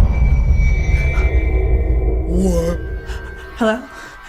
That at dead of night Jimmy shadow. I think there's someone in my house. It's too late now. Once the Axeman is released, you'll need to finish him, or else he'll finish you. What? Alright, close the door. That's step number 1. Step number 2, get the window open and can't see you've been spotted by the Axeman. My, a most terrifying chap, is he not? Quit. End game. I want to quit. One simply cannot quit when a deranged axe murderer is on the loose. Would you like to Answer another riddle. It is the only way to lock the door. Yes. You tried to beat me. You try in vain. And when I win, I end the pain. What am I? Sleep! You better hurry. Sleep! Try to beat me, try in vain. Faster! When I win, I end the pain. Death. Death is what you are. Very good. I knew you had it in you. Let's not act like sleep wouldn't work too, though. You try to beat me. You know when you be laying there trying to stay up? And then when you go to sleep, like if you in pain or something like that, it goes away. Death. Death is what you are. Very good. I knew you had it in you. Loading level 2, Expert Plus. What? Level 2? Oh.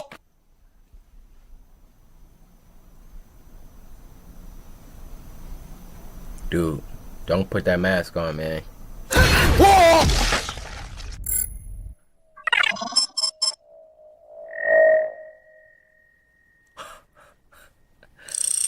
Their short films are like somehow getting better and better. Like that's crazy. The music, like all these effects and graphics, it just keeps improving. Is something about to happen?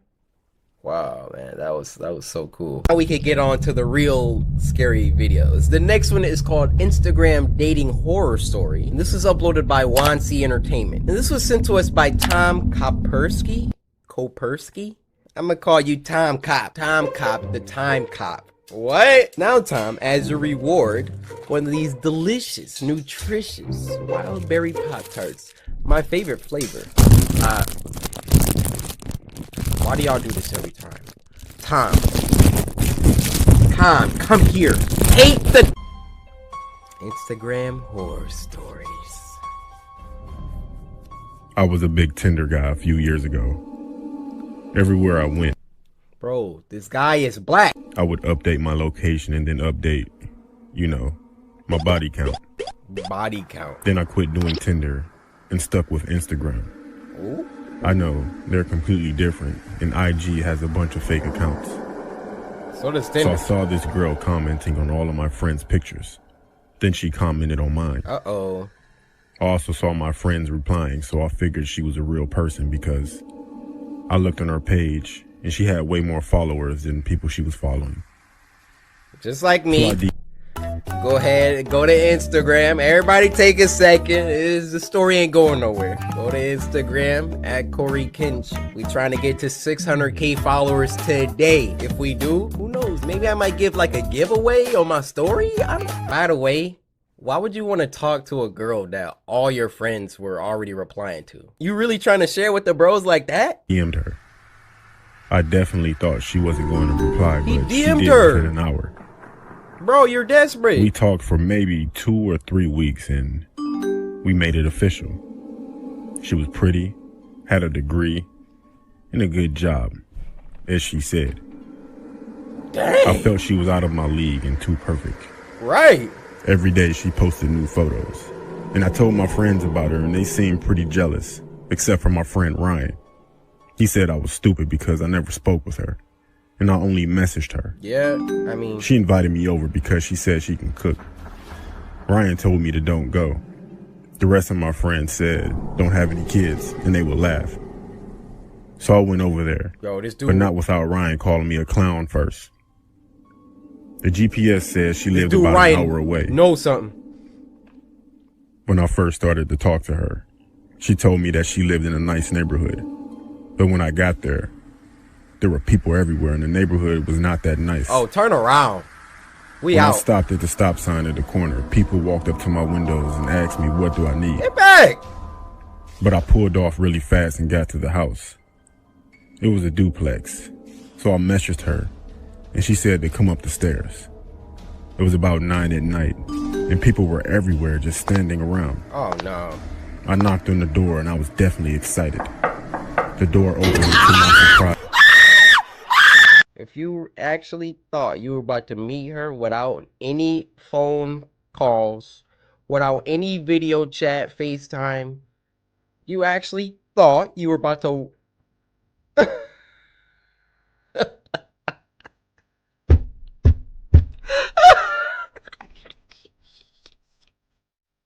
He actually thought you...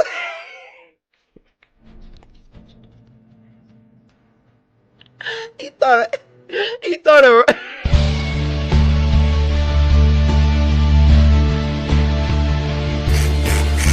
As it was a bald-headed white guy with a patchy beard, tattoos everywhere, including his head, with a tank top on. That's a cholo. I asked, was Lisa home? And he said, yeah, come in. Yep. Is Lisa? When I walked in, oh my God! I was immediately hit with a musty smell mixed with cheese. He told me to sit down.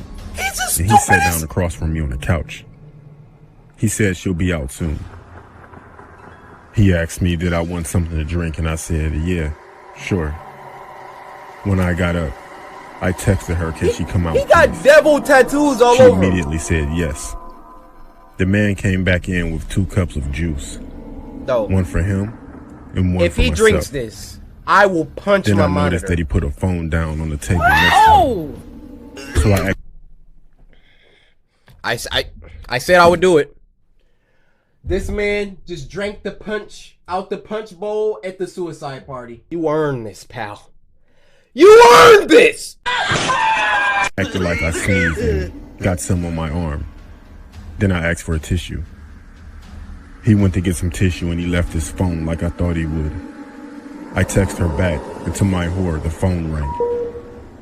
I looked on the caller ID and it was my name. I heard him coming back.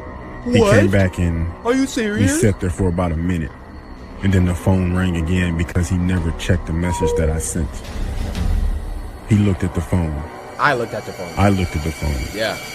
Then we looked at each other. I postured up, and he calmly said, I guess you caught me.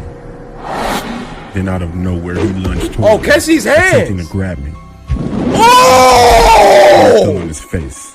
I ran out of there so fast, and I never looked back. Yeah, I called the cops. And when they got there, the man was still knocked out. Slumped! After that, I never went on dates with people that I met online again. Okay. I got some words, alright? He redeemed the freak out of himself right there. Bro, did you see the K.O.? K.O. They did the Scott Pilgrim freaking... I said catch these hands, but they never really... they never really throw a punch. Yo, Coryxkenshin! Not gonna hit me. Dog, I will slide you!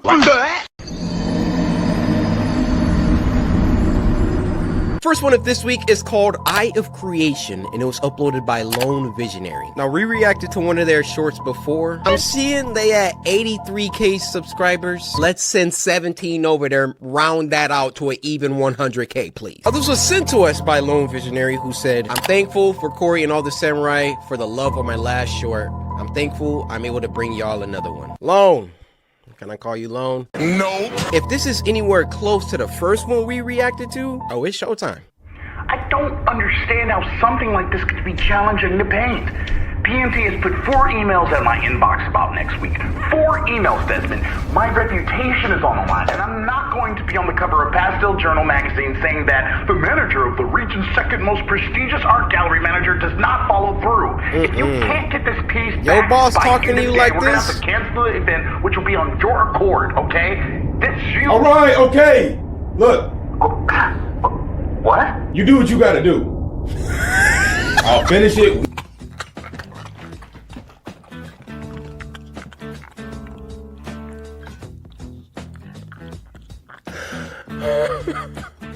That reaction. Hey, listen, I know you got all that going on. You do what you gotta do, alright? I wish I said that to my boss when I worked in the cafeteria. I would have been like, listen, you got me on the schedule for 5 a.m. I don't wake up till noon. You do what you gotta do. All right, okay. Look. What? You do what you gotta do. I'll finish it. I just resonate, like, that line delivery was just perfect. All right, okay. Look.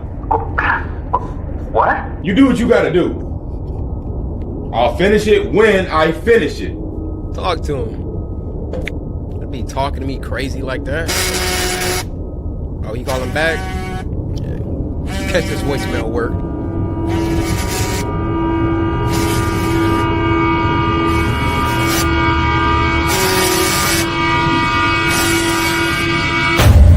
My goodness. You can't rush creativity, man. I know from experience. It just gotta come to you. Deadlines and all of that, it just makes you rush. It makes you put out stuff that you don't like. Not proud of.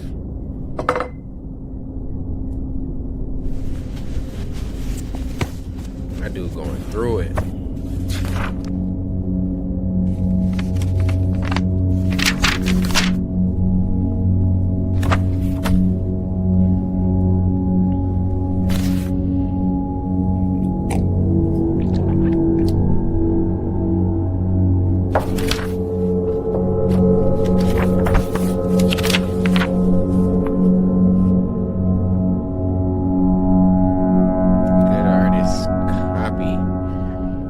Great artist steal what? I don't know if I can get behind that.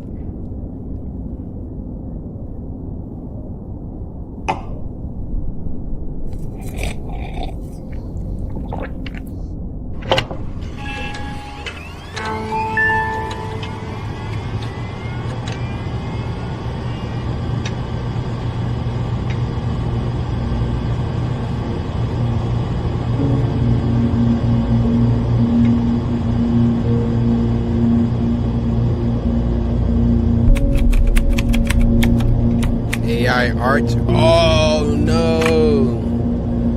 Y'all been hearing about them AI art generators? Bro. The future about to be looking real crazy. AI can just do anything, dude.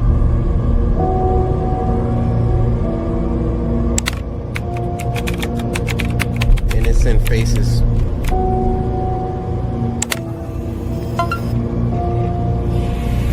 Literally print that out and turn it in. Like, are you serious?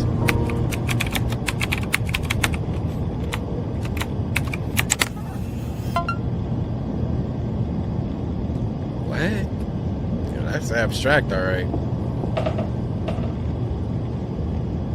Dang, artists can do this and then...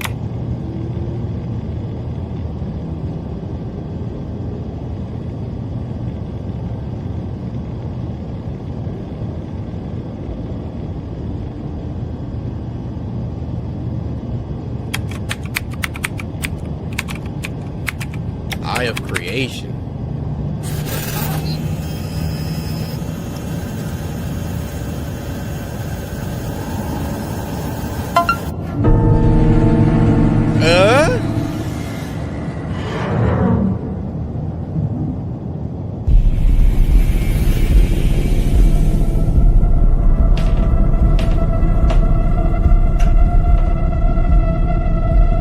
He like, why that look like my door?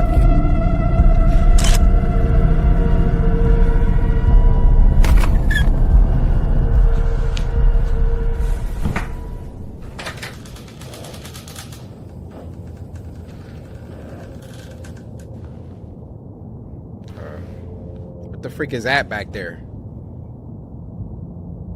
Nah, what's under that sheet?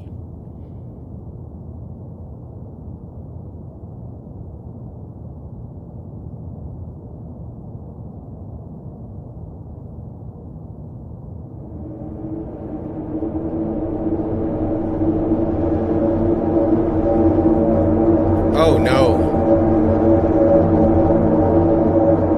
Oh no.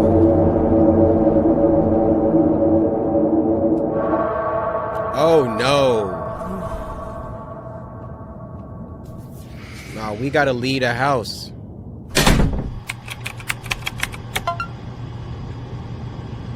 What the freak am I looking at?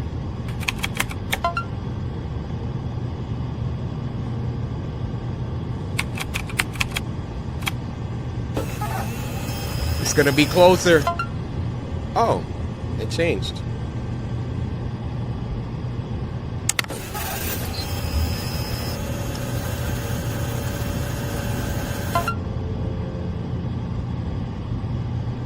Bro. A second.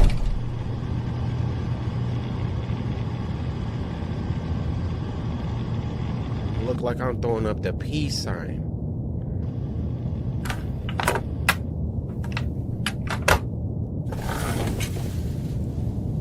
I mean, decent weapon. I'll use that stool.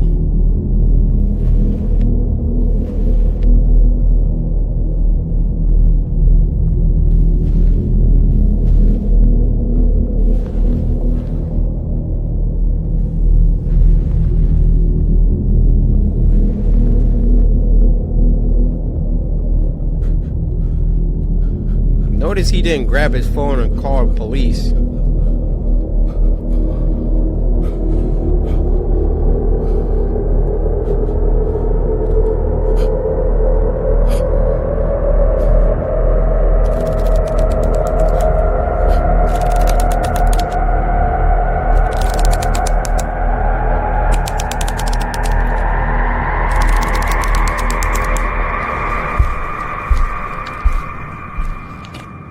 It's invisible?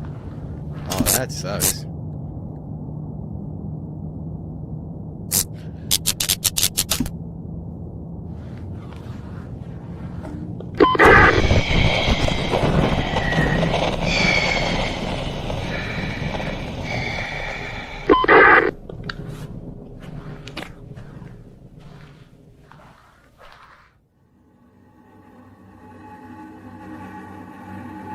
Oh, what's happening?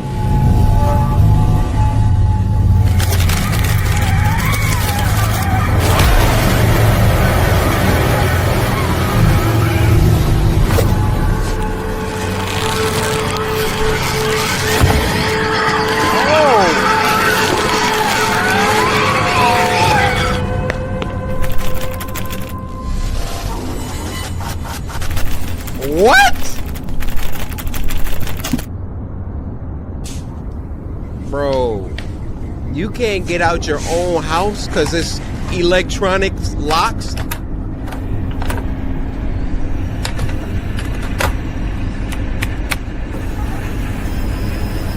What you searching for?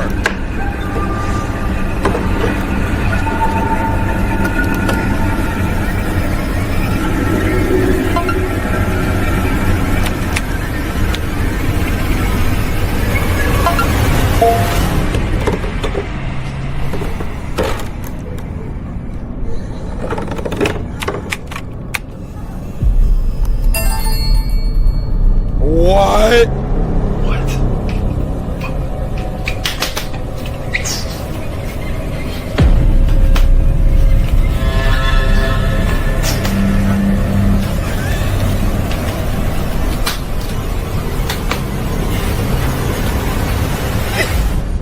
Yo, he's gotta punch in 16 numbers, bro. Plus the date, plus the code on the back. Yo, this monster is so lenient, so generous, giving him all this time. He's like, should have used Apple Pay.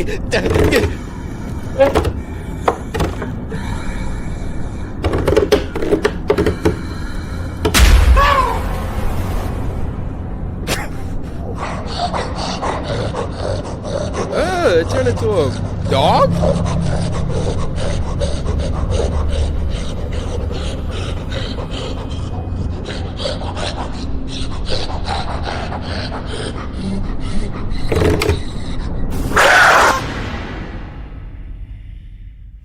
That was crazy, man. I really enjoy that for multiple reasons. You do what you gotta do. Now this next one, get this. Title is Creepy AF. I received a creepy package and found something horrifying inside. Now this was uploaded by Stephen D. Now this was sent to us by Snitch, who said, check your mailbox.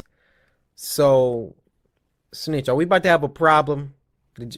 You better not put it in my mailbox, Snitch. My neighbor is one of those annoying wannabe YouTubers. Hey, what's up, guys? Welcome back to another crazy video. The Cinnamon Challenge. I feel personally attacked right now. It's a little offended.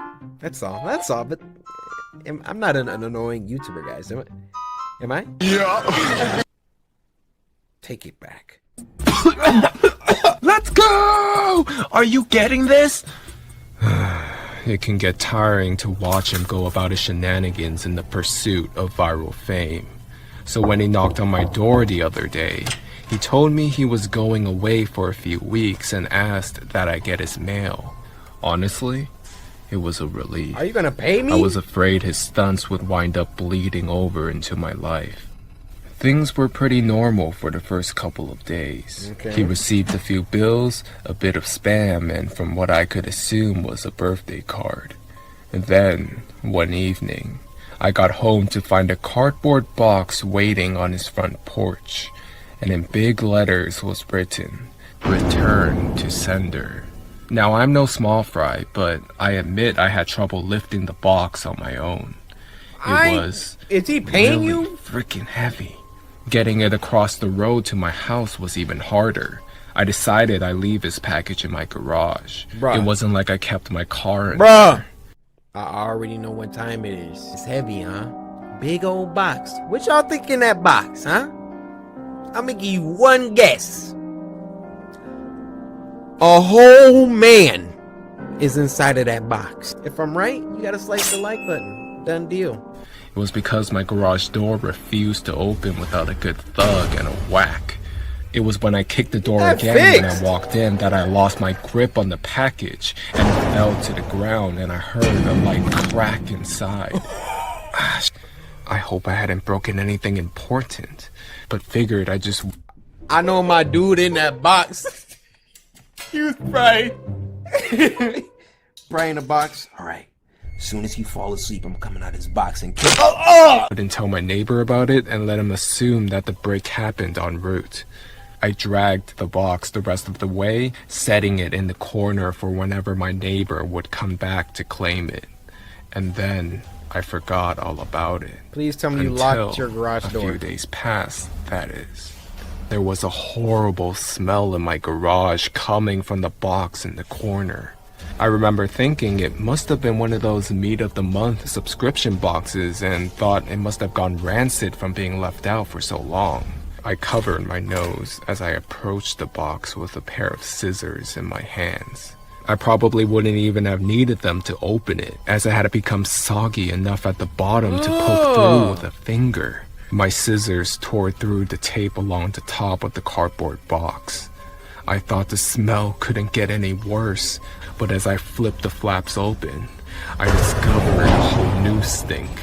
I had a garbage bag in one hand and the strongest cleaner I could find in the other, and I had long rubber gloves on to keep my skin from having to touch what was inside. What but was as it? It turns out, I needed none of those things. Dramatic. You see, there was meat in that box, but it didn't come from a cow or a pig. No, it was worse than that. It was my neighbor, dead. What? Still in one piece, but dead. I caught the cops and they took me in for an Oh, snap! Bro, he tried to do that mail break, but when he dropped the box, it cracked his freaking neck bone. Oh, snap, dude. interrogation. It's kind of hard not to suspect the man with the corpse in its garage, after all. Thankfully, they soon realized I wasn't involved. My DNA might have been all over that box. The smell might have left a mark throughout my house, but there was one piece of irrefutable evidence in my neighbor's own hands that proved my innocence. A vlogging camera. Yeah. They showed me the footage only once. My neighbor was sitting in the box outside of a shipping facility, laughing as he told the world how he was going to mail himself across state lines. He brought pee bottles, food, a pillow, and a few flashlights. His friend, a guy I'd seen at his place several times to help with his stunts, closed the lid and presumably dropped him off the shipment. Throughout the next couple of hours, or days, I'm honestly not sure, my neighbor recorded a few short clips of his progress. Hey, what's up, guys? I think I'm in a truck right now. I can feel it moving. Must be in a warehouse. Ooh, it's pretty warm in here. And then, on the last entry, the box toppled over. He broke his neck, and that was it. The camera recorded until either the memory card got too full or the battery had died. There's one thing I didn't tell the police after they showed me the video. One thing I heard in the footage that will haunt me until the day I die.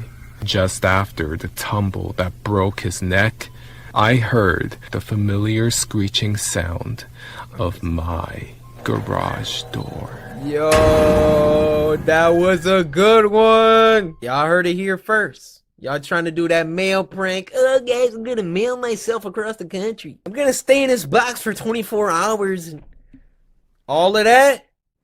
Go ahead, do it.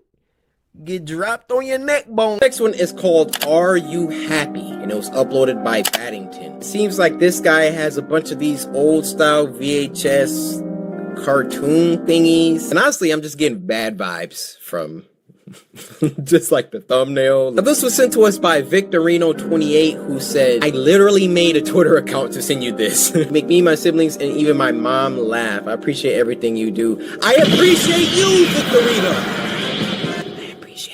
Don't y'all know I wouldn't be doing this if it wasn't for y'all? I got one word for you, Victorino. Let me lean up. Sarage. Stop, we just start. Okay. Oh my God!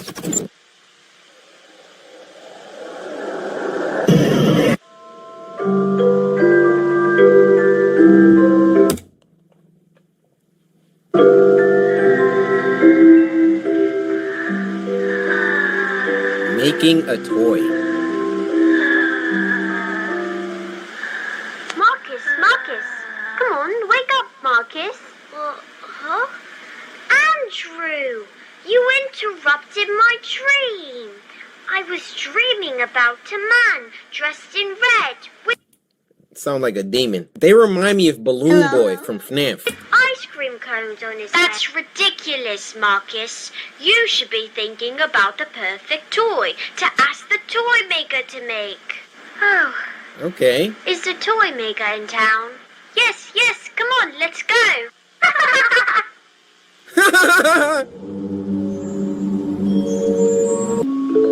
Whoa, hold up. You ain't about to just roll that past us. Sophia the singing marionette is a prototype model for an upcoming new toy. What? The toy is operated via string. Sophia is capable of listening to children talking and can see.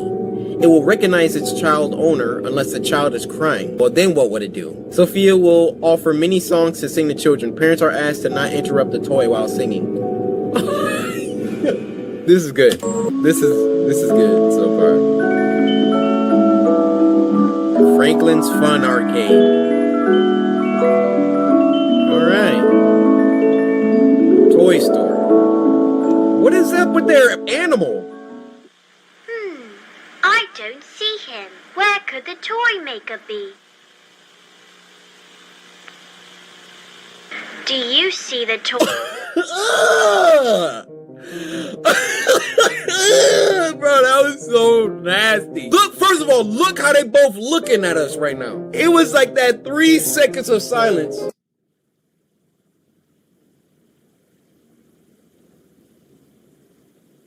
Do you see the toy maker?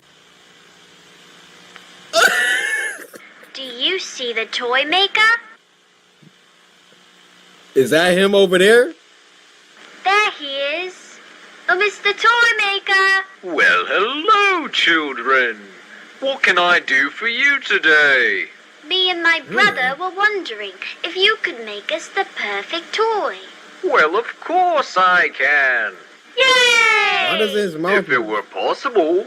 What do you mean, Mr. Toy Maker? Well, you see, children, I can make toys that blink. I can make toys that walk. I can make them eat. And I can make them talk. I can make posters that read there. Fun, fun, fun. But these toys just aren't fun for anyone. But why, Your Mr. toys Toy suck. Maker? Well, you see, children, the secret to any good selling toy is to make them lifelike. You see, my toys can blink, but they can't see. My toys can walk, but they can't dance. My toys can eat, but they can't taste. My toys can talk, but they can't sing. I've been thrown away like a broken toy. Believe me, children, I've tried to make the perfect toy. Your toys but suck. I can't do it all on my own. Oh, boo-hoo. Nah, get that fake Is there crying out of here. anything we could do to help? Why, yes, there is. Right. That's the exact face that I would be making. Well, what is it? There are 3 main ingredients that I need, but I used up all my supplies. What do you want? So you'll have to get them for me. But we don't have any money. Don't you want to be happy? The first ingredient is needle and thread. What do you say, thread?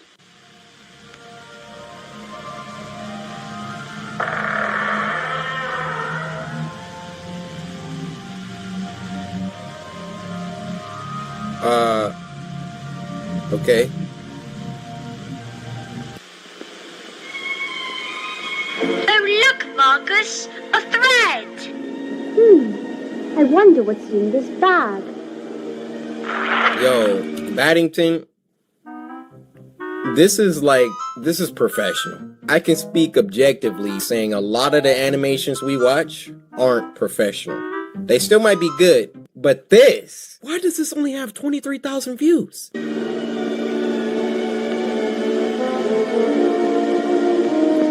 What's up with these?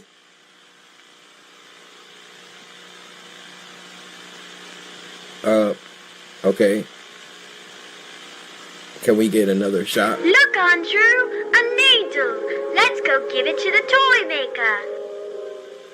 Toy maker, we found the needle and thread. Wonderful! Now you must find fabric and paint. Hurry along now. Fabric and paint. So it looks like through every transition, they're gonna show us something. It must be... Whoa! Whoa! Whoa. There's somebody behind him, too.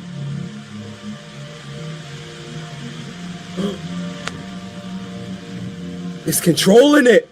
Oh, it's trying to bait you. Toy maker, we got the paint and... Wonderful. Now I just need a few more things. Okay. Anything, Mr. Toy Maker. The next thing I need is your dog. Sorry. What? We can't. What do you need him for? The toy needs to be happy. And it can't be happy without a friend. Don't you want it to be happy? Can you stop doing that? Don't be square, Andrew. Just let him have Bonzo. Yes, wonderful.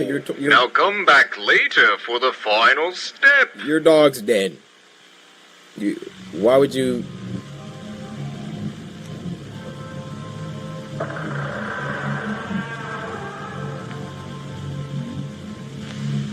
We're about to come out of this room. Please. Please don't. No. No. Don't jump scare me, please. Mr. Toy Maker. It wasn't even a jump scare. It was just a pitter patter. We're back. You're just in time, children. Your dog's dead. Where's Bonzo? He's dead. Never mind that, children. Now come closer. The last thing I need from you two is your voice. What do you mean? I need you both to sing a song. The toy's just on the other side of this door. Now, repeat after me. What? Is it? Please cover your ears and close your eyes?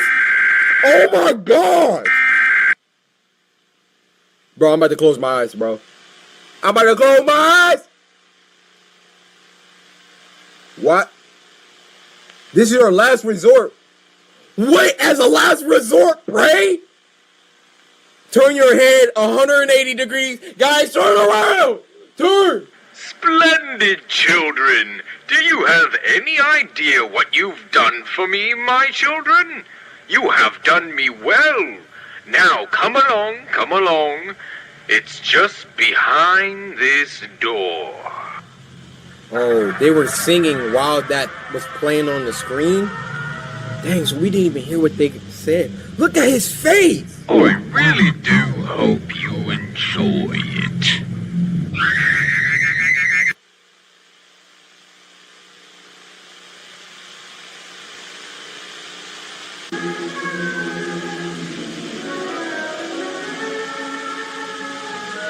What? Amy Wilson, she stopped screaming when her spine came out. Richard Smith suffered a seizure watching his favorite show. Who are these people? Nathan Barnes, his body was found with his head facing backwards. Bonzo. He was still moving after he hit my bumper. You mean your bumper hit him? That's obviously the kids and the dog and maybe Sophia. Whoa, and then it just cut off. I feel like I need another shower. I feel like these videos this week, they hitting different. This first video is called VHS and it was uploaded by ACM Official. Now this was sent to us by Timothy, who said, watch this video if you dare. Can I get something to snack on? I gave mine to my friend. Now it will probably be more appropriate to give you like a gingerbread cookie or something like that. But nah, you know what you're getting. You know what you're getting, Timothy, right? Whoa, whoa. What we doing?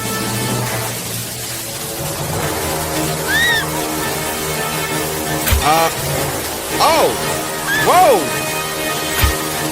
Is that chocolate syrup? Wait.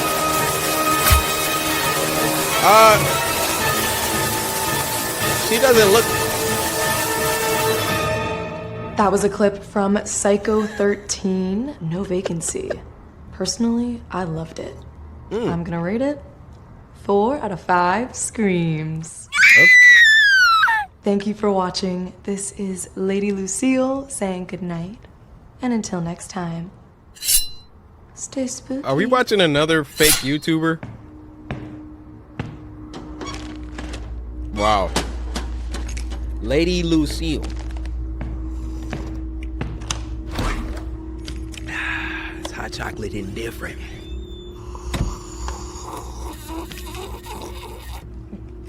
My bad.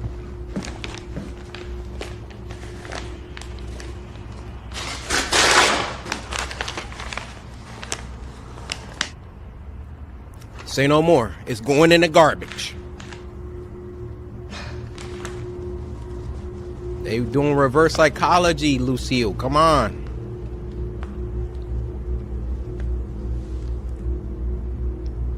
Real funny. The VHS tape you sent me, I just got it. The one titled Don't Play. What do you mean it wasn't you? Throw it in the garbage. I'll call you back. Bye. Okay then. Let's find out what's so scary about you. What?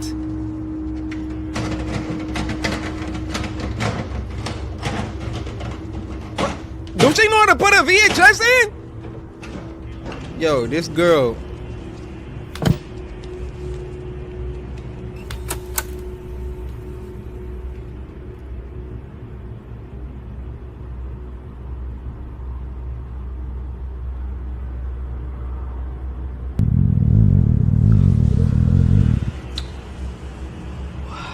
Need a snack. This video is so confusing. Oh!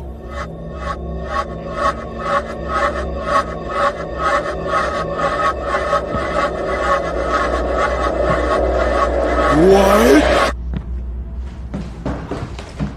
Dang! Wait. How long did she think this tape is? Number one, she done went and popped herself a bag of popcorn. She's committing to however long this thing is. Now correct me if I'm wrong. Is that ketchup? She brought back ketchup and popcorn. Oh! Do y'all even... I could say something crazy right now, but I'ma just press play.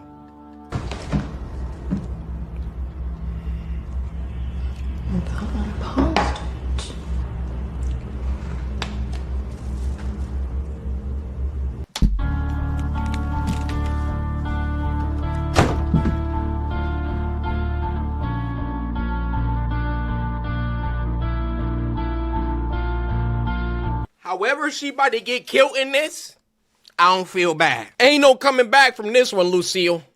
Ain't no coming back from this one. That is a condiment used for French fries and maybe other foods. Popcorn does not fall under that umbrella. Oh.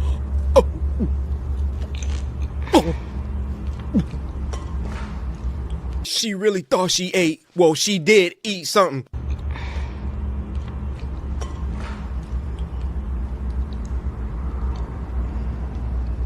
Where'd the man go? You was too busy eating your ketchup corn.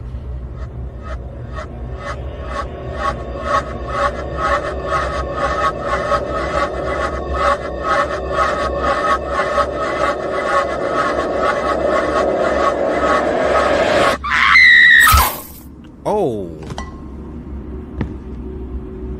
I mean, I feel like she could have leaned up all that time she spent, like, looking at him and screaming.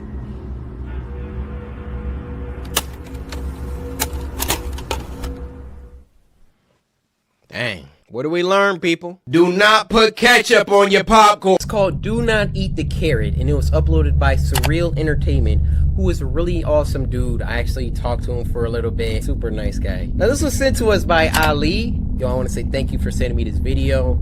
I mean, I don't really have a lot on my desk. I mean, I got this muscle milk bar. 20 grams of protein. That's pretty good. Here. Ali, take. Ali, I'm giving this to you. It's a gift. Any deep web anything. I'm not a fan. A few years ago, while I was in high school, the deep web was becoming very popular. This is a brother. You can always tell a black guy from a white guy. Like my voice. Like, if y'all heard me on the phone. Because most of y'all hear my, "What's up, YouTube? Hey, guys." But, you know, when I'm on the phone, it gets late at night and talking to a lady, I'm like, "Hey. Hello? Yeah, girl. Yeah, I just got done. I just got out the shower." And then I hit her with the "Sarange, sarange. Anaseo, kita, sarange." 2 years ago, while I was in high school, the deep web was becoming very popular. I never really got into it until my friend told me about it because he was into that weird stuff. Yeah. One day after school, I had nothing to do, so I went onto the browser Tor. Oh. I didn't really see much, so I called my friend over so he could help me out. Once he got to my house, we started searching more and more. We saw a lot of drugs and illegal weapons, stuff like that. Then he clicked on a link that was in a chat room, and the link said, "Watch this." As we're sitting there, we were just staring at the screen that went from black to the outside of a building within a few seconds. And out of nowhere, a sticky note that said, "Want to see something cool?" No. So then I typed, "Yeah, sure." Oh. What was weird was the guy wouldn't type. He just showed sticky notes in the camera. And he also never spoke.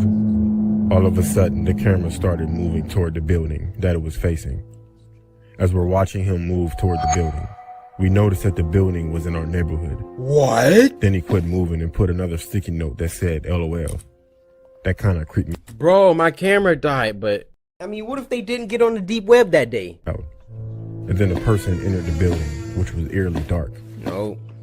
The camera stopped at a padlocked door and then unlocked it and opened it. The camera moved toward the back of this dark room, and there was a dog bowl on the floor. Now at this point, the camera was only facing the dog bowl. A few moments later, whoever the person was that was holding the camera put something in the bowl that looked like just slop. Honestly, it looked like feces. Then you hear another door open and a girl crying in the background, along with a chain dragging. This girl shows up in the camera crying with a chain around her neck. And the guy shoved her face in the bowl and puts a sticky note in front of the camera that said, "Cool, right?" Then the screen goes black. We sat there for about 10 minutes in disbelief, but the stream was still live. Then out of nowhere, the camera was back on, and it was in the corner of my street. Then another sticky note that said, 545 East 99th Street off of St. Clair. That was my address. Then another sticky note that said, "Open the door." We sat there confused, then out of nowhere, a knock at the door.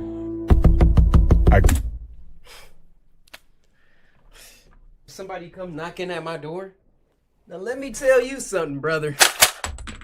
You wanna come knocking at my door looking for trouble? I got a friend here. His name is 12 Gauge. He only speaks one language, and that's buckshot. Grabbed my phone, jumped up, and we both ran to the back door. Then we heard a knock at that door right before I grabbed the handle. At that point, we had someone at the back door and someone at the front door knocking. Okay, y'all got two people. We were stuck. Critical thinking wasn't my strength at that point. We ran upstairs, called the cops, and locked ourselves in my room. The cops showed up, but no one was outside. Only items that the cops found were 100 sticky notes, all with my address written on How them. they got that much time? I told the cops about the building with the girl, and they found it. The girl was 14 and had been missing for 5 weeks. We moved out of that house within a week. But I would never visit the deep or the dark web again. Thanks, man. Alter! Llama Arts, I'm a big fan now. Please don't copyright strike me. All your info is in my description. These things are creepy, dude. The atmosphere. This is a short but terrifying story of something that happened when I was Snapchatting Wait, a this is friend. the guy from the first I'm one. pretty young. I'm only 13, still in middle school. A girl I really liked had just recently started snapping me selfie pictures, and we started messaging each other for a few nights. One night when I was watching TV... That sandwich. Is that a, dang, I recognize that sandwich. Alright, maybe I'm tripping. But he got them same flip-flops and socks! She sent me a snap of herself laying in her bed without a caption. Hey. I sent a message saying, "What's up?" What's She sent up? another identical picture, this time with a caption saying, "Not much, you?" She set the timer to 10 seconds, so it gave me plenty of time to analyze the picture, including her bedroom in the background, and the dark outline of a person standing by her window. No. I quickly sent a response message. Bro, call saying, her! "Is that your brother by the window?" She sent another identical snap, this time captioned, "What do you mean?" Are you gonna turn around? The figure at the window was closer, and I could see a hand pressed up against the glass. What a freaking idiot. When you take the picture, you have to look at it to add the text, right? How did she not?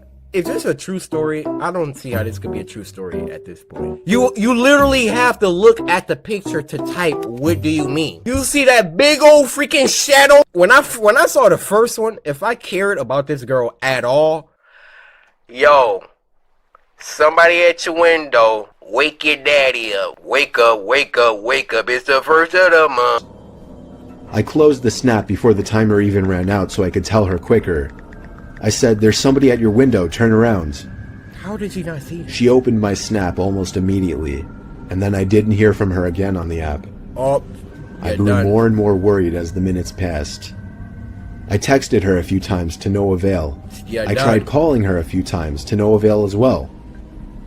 I didn't know her house phone number, otherwise I would have called her parents. It wasn't until midnight when I was already laying in bed that she finally texted me back. She explained the whole situation. As soon as she looked at her window and saw the person standing there, she screamed. And that caused the person, who turned out to be a 20-something-year-old man, to open the window and jump into the room. Oh my God! From there, she ran to her parents' room and woke her dad, who went to her room to find nothing but an open window. It wasn't exactly a personal story of mine, but it freaks me out nonetheless, knowing that the only thing that saved my friend from whatever could have happened was the fact that I was able to see the window through her selfies, unbeknownst to the creeper at her window. Bruh, you just sitting there with the window open or window unlocked, no blinds drawn. You just my tank top, just doing my makeup. Hey, open your eyelids for being so freaking dumb, bro. I get paranoid when my blinds are open, even during the daytime. People, you don't know what people are doing, bro. Somebody could be, oh, yeah, take that bra off, boy. I mean, hold up. Anyway, guys, that was 2 animated scary stories. Dang, them boys are short, but they're really good. Y'all want a little series? I might have to email Llama Arts before. Y'all want a little reacting to scary animations or reacting to scary stuff? Let me know down in the chat what you want to see, or the best stories or whatever. And I'll see you little scaresters on the next episode. Too much? Alright, yeah, just cut. This next one is called True Gas Station Horror Stories, and it was uploaded by Llama Arts. What's good? Now, this was sent to us by Kirk, who said, "Hey, this gave me shivers down my spine. How reality works, hope you see this. Cory, I'm a really big fan, and welcome back to YouTube. I hope to see you post more. I'll always support." Everybody clap that up. New Llama Arts design. Dude, I need a shirt. One night last summer, 2 of my friends, Sam and Jake, convinced me to sneak out with them and drink. We were all bored, just looking for something to do. We decided to go for a walk to a local gas station that was open 24 hours a day. The walk there was pretty uneventful. We talked about random topics and drank a couple of beers. Once we got to the gas station, Jake had to use the bathroom. When he was in the bathroom, there was a dirty, sketchy guy in there. Jake struck up a conversation with this guy. It was pretty normal, except... How many of y'all go into a bathroom, see a dirty, sketchy guy in a corner, and then try and start a conversation with him? Why you got your Johnson out? Yo, if he run up on you like you only got one weapon. Go into the bathroom.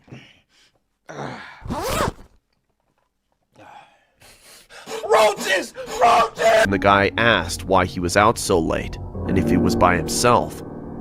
Jake brushed it off as the guy was just trying to tell him to stay safe. We bought some snacks and we noticed the guy following us around while he was talking to someone on his phone. We left soon after, and on the way back, we sat on the side of the road and talked for a while as we drank some more. Bro. It was pitch black by now because there are no street lights in the area. We saw a car coming down the road, which was no big deal. We sneak out pretty often, and we've never had any real problems. Cars usually just drive by. This time was different. The car spun around in the road and pulled up right next to us on the street, and two guys got... It's time to stand up. You sitting outside, a car pulls up in front of you and stop. You're still sitting? Car stops in front of me immediately. I'm hitting my Sagat pose. Tiger! Tiger! Tiger! Bro, you're defenseless! This time was different.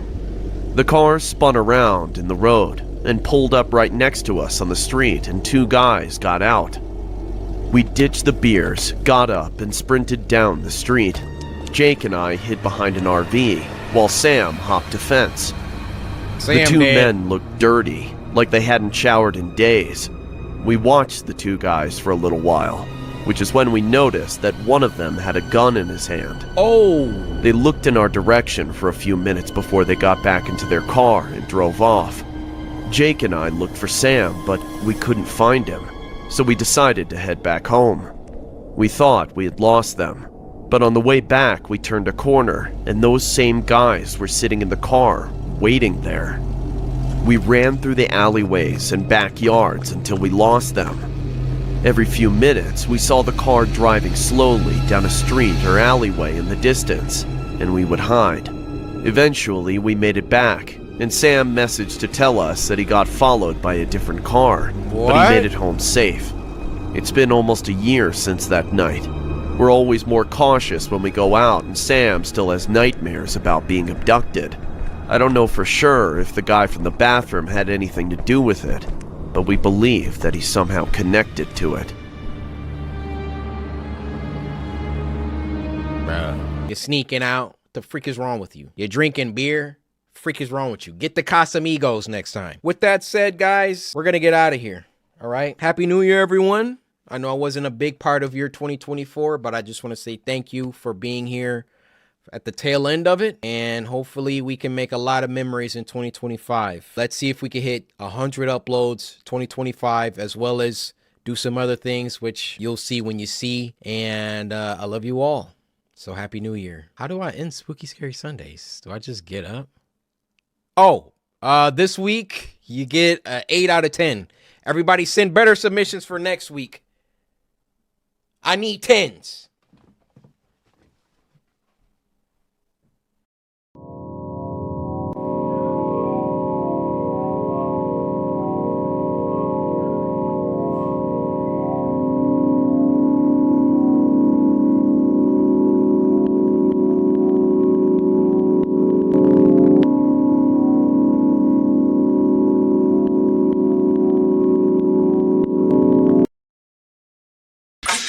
First story is called I Used to Work the Graveyard Shift at Dunkin' Donuts. Yo, this sounds crazy already. You see they had to change it from Dunkin' Donuts to Durkin' Donuts. Got this story from Mohid, all the samurai. Take a step to the right. Move! It's me and Mohid right now. How you doing, my fellow? Mohid?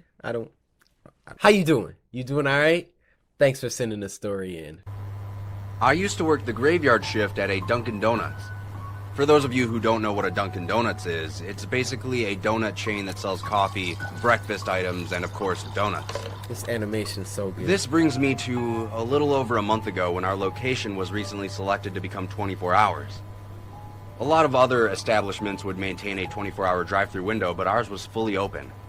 Dang. I'll be honest, it was interesting to see the new types of customers who would come in during these hours. We of course had the hipsters and goths who had nothing better to do at 3 a.m. than to sit in a coffee shop drinking 1 cup for an hour. What's it look There like? were the occasional overworked businessmen and interns, trying desperately to finish that last-minute presentation. A couple weeks ago, I had encountered a new type of customer, though he is very difficult to describe. Have you ever met someone that makes you nervous for some unknown reason? Yeah. Well, at around 2:30 a.m., a man walked in with a large overcoat, with the collar pulled up, and a black beanie on his head. What struck me as odd first was the lack of people in our lobby. Normally at this time, we'd have the goths huddled in the corner cursing the system or something. But the entire store was empty aside from this man, myself, and my manager who was in the back. Probably sleeping or something. After hey. this person walked in, I thought it had to be a homeless man, trying to escape the cold and possibly seek out a hot cup of pity. Homeless man? But then I saw his face. He too well He was dressed. somewhat gaunt, but cleanly shaven. His eyes had dark circles around them as if he were tired, but he seemed quite energized. He then walked up to the counter. At that moment, I realized how tall this guy was. Dang! Like Kobe tall. I asked him what he would like to order. He just stared straight ahead as if he were zoning out. Hello? I repeated my question a bit louder. He only said one word. Coffee. Okay. I got you. The man then leaned down and looked me in the eye and asked me if I was alone. No. I told him I wasn't, that my manager was in the back room.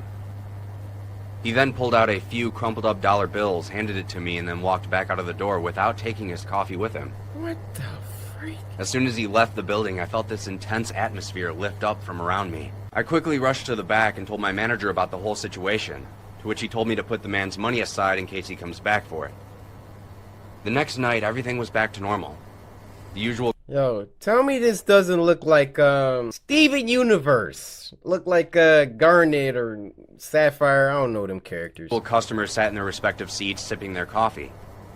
While I was keeping myself busy and mopping the floor, I couldn't help but think about the interaction I had last night. Oh. That's when I happened to look out of our front window. Bro, what do you want? And I saw him. He was Your standing coffee across is on the street under counter. a streetlight. He was just standing there, staring at me.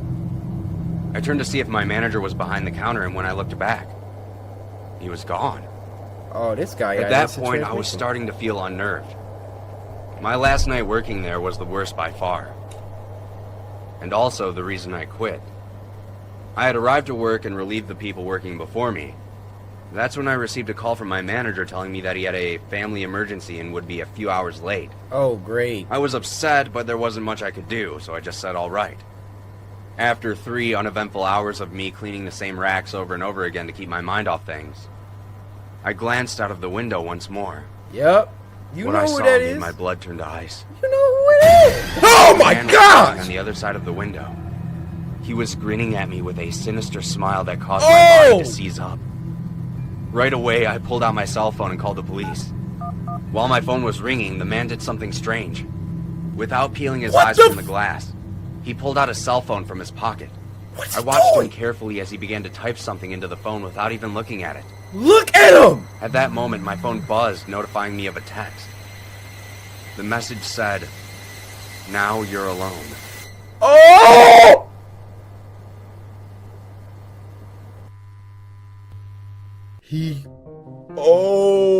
So that guy got to the boss, killed him presumably, and took his phone, and then texted the guy off of the... Yo. Alright, so the first Crypt TV film we're watching is called A Door in the Woods. Let's get started. Oh my gosh!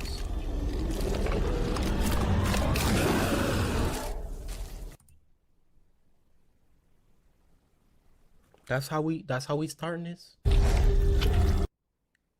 Why that thing look like a liquor from Resident Evil? Then my guy was just... I ain't gonna say what it looked like was happening to him. I mean, y'all know what I'm talking about. And then he like, what the freak? This next one is called We're Watching You, and it was uploaded by one of the GOATs, Llama Arts. Now this was sent to us by Magic. I think that might be Blaze. Anyway, they said, ha ha ha, good luck. Good luck, huh? Yeah, we'll see who's gonna need good luck. Ain't gonna be me. Story by Andre Fidelia. Voices by Christian Johnston and Erica Letitia. Animated by Llama Arts. Oh, okay. This is not a narration? This is an actual story? Oh. Y'all see something?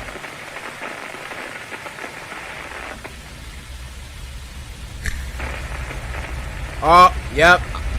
Hey, listen. I don't got time for you, Playboy. I don't got time for you. Don't walk towards me in the nighttime. Alright? Well, Foggy, I don't know if it's night. Better take your behind on the other side of the street. I'm gonna start acting crazy. Guys, you got plenty of options to disarm a situation like this. Do what you gotta do. Ah, my neck! You can literally do anything and people will be like, whoa, whoa. Roaches! Roaches! I'm telling you, I will act crazy. You won't want to kidnap me no more. Roaches! Roaches! What is wrong with me? Yep. You're not gonna want me anymore. Everything okay, man? You trying to talk? Whoa! He needs some help.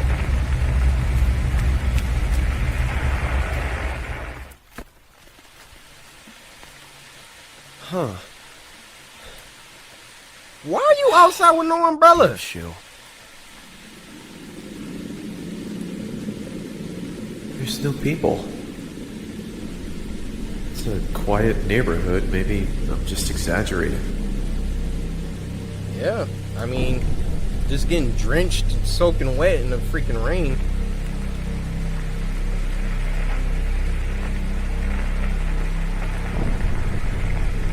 Sir, do you need something? Is there something I can help you with, sir?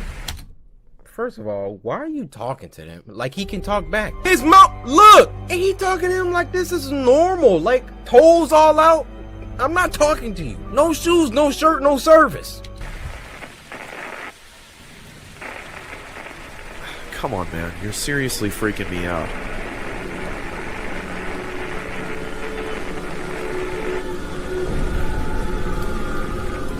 Whoa.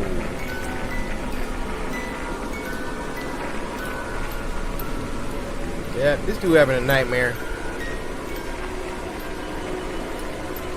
Okay, alright, I get it. No one calls me on my birthday, so this is, I guess, what you decided to do instead? Listen, guys, I played enough Silent Hill, okay? This is nothing. We're watching you. What the hell? You like to be seen. Oh! You ain't catching me. Not happening. Oh yeah, he tweaking. There's no one here. What's happening? You're tweaking, brother. Whoa! Yo, I recognize that guy.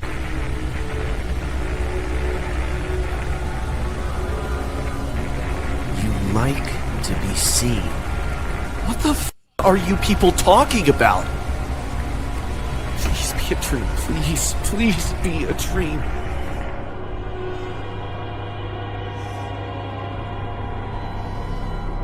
What? What did you eat last night? How the hell did I get here? Where are those people? What were those people? Hello?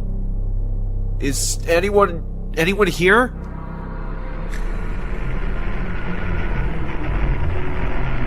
What?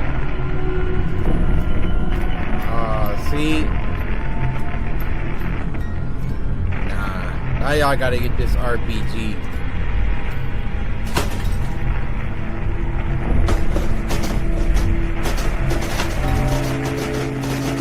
What do you even do in this situation? Stop it!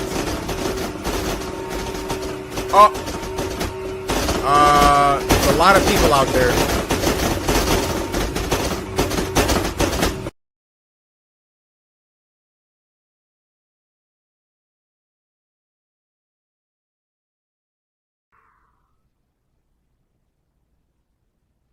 Thanks to Raycon for sponsoring this video. What? Llama... What?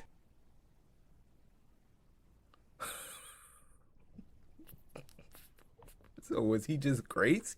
Now this next one is called Abduction Horror Story, and it was uploaded by our good friend Llama Arts. This was sent to us by Victor, who said, "Good to have you back, Cory." Hey Victor, while I have you, did you slice that like button? Victor, I don't want to hear that.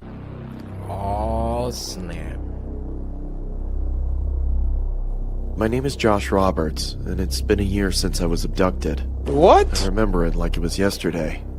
I was walking home from school. It was about 6 p.m. and there was a full moon and a chill in the air. I stepped off the bus, and for the first time, someone else got off with me.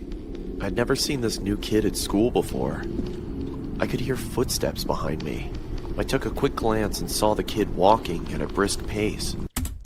Let me help y'all out, alright? Because I done been in this situation before. You walking somewhere and somebody is a little too close behind you. So here's what you do. I'm giving y'all life tips. This is exactly what you do. Walking, right? You take your phone out. You act like it went off. So you walking.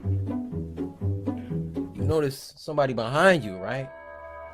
You're like, hey, man, he kind of close. Act like your phone going off. Hey, hello? And then when you pick up, you just... Yeah, hello? Yeah, I got a bad signal. Dude, I'm right at the corner. Oh, I see you. I'm just giving y'all tips. Otherwise, you could just turn around and put your paws up. That's not a bad option either. Turn around. Hey, what you want? Huh? And then if they really didn't want anything, then the worst thing that happened is you just yelled at a stranger. But if they there for something else, you better be stronger than me, boy. And you're not. You ain't about to kidnap me my same height and weight. Man, Shaq couldn't kidnap me. I'm biting your ear. I thought he was following me, so I took a left, which wasn't my usual route. I looked around again and saw him take the same left. See? My heart started pumping. And turn around and check him. Shaking at the sound of the footsteps as they got louder and faster. For real? I then panicked and started running. No, don't run. I remembered a shortcut in the nearby forest to my neighborhood. Check him. So I ran as fast as my legs could carry me. Hey kid, wait up! No! A heavy voice from behind no! me. I tried Leave my me hardest alone! not to stumble on the logs and boulders in my path. I could hear the sound of sticks and leaves being broken by some fast, heavy footsteps. My legs started throbbing as the adrenaline wore off, so I took a detour towards a playground. I stopped to catch my breath, looking around for somewhere to hide. Then it went silent. I was doubtful that I lost him. I took my phone out to call the police when I spotted a local news article. Caution, there is a suspicious man on the loose. Oh He escaped my the local prison goodness. and assaulted an officer. Beware, he may look like a teen, but he is in his 20s. If you see him, call 911 immediately and lock your door. My mind started rushing with thoughts, and I started to panic. All of a sudden, someone started choking Look at my this! arm. I tried to fight back, but they were so strong, I didn't stand a chance. My feelings of hope began to diminish as I slowly blacked out. Wouldn't have called me like that. I awoke to find myself in a dark, damp room that looked like a basement. The floor was hard and cold. There were no windows, but there was a staircase and a bathroom. I tried to move, but I was tied up with a thick rope.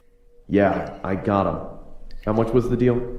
200? Listen, you gotta do a little better than that. Okay, fine. You'd better bring the right amount, or you'll be tied up like that kid. What? Are they selling me? Oh yeah. The guy sounded mad and anxious. Tried to bust with it wide whomever he open was for talking somebody. to.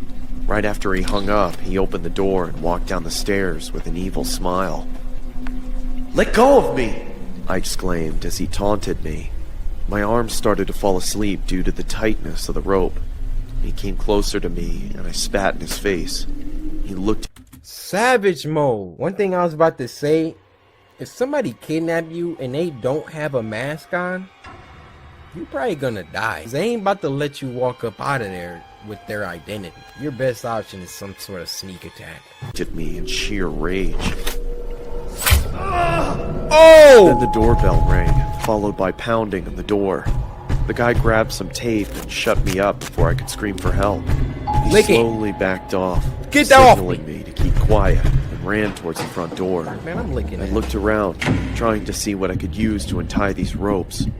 I spotted a rusty, sharp edge sticking out of the wall. Be careful. This was my one hope. I successfully got up and tried with all my might to reach it.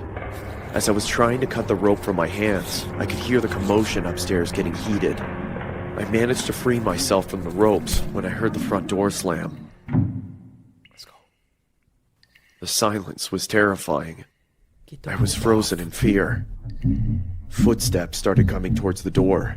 I choked and shuffled back to my original position, arms behind my back, wrists tightly locked together. Sneak attack. Now where were we? Said the man. He Sneak walked attack. towards me, grabbed my ankles, and started dragging me when the phone rang.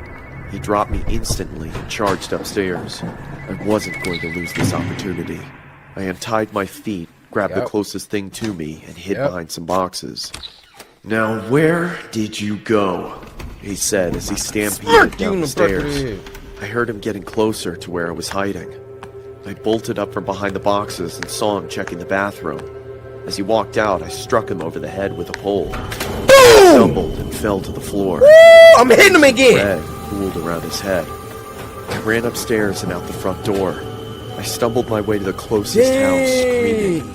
A woman thankfully opened the door. She was shocked and fearful when she saw me. The police were called and I was rushed into the hospital. They're still looking for that man, even to this day.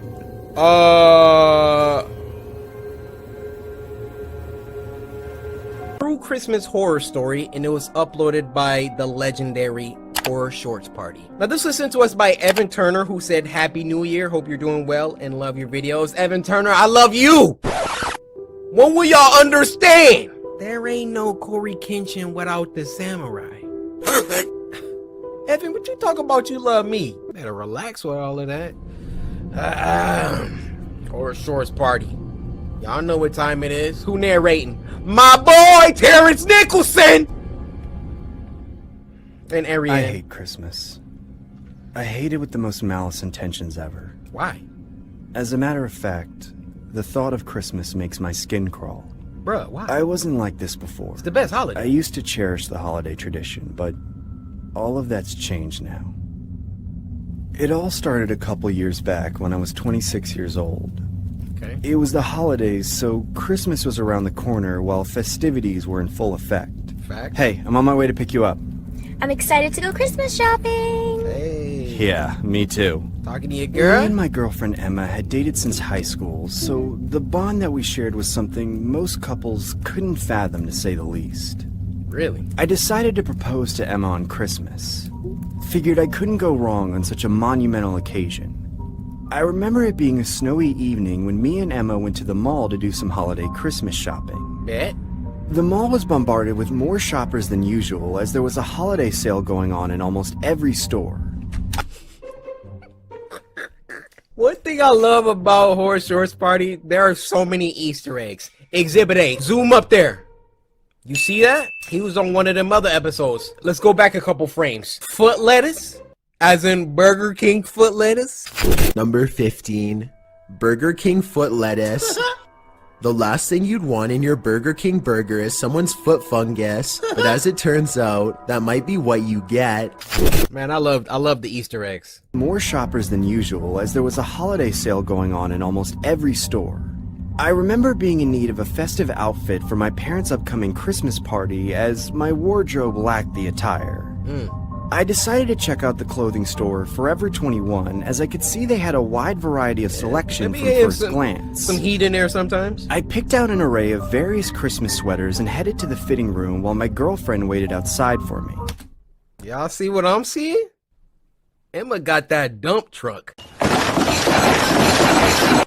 Oh yeah, fits way better than my dad's lame hand-me-downs. Hey babe, how does this look?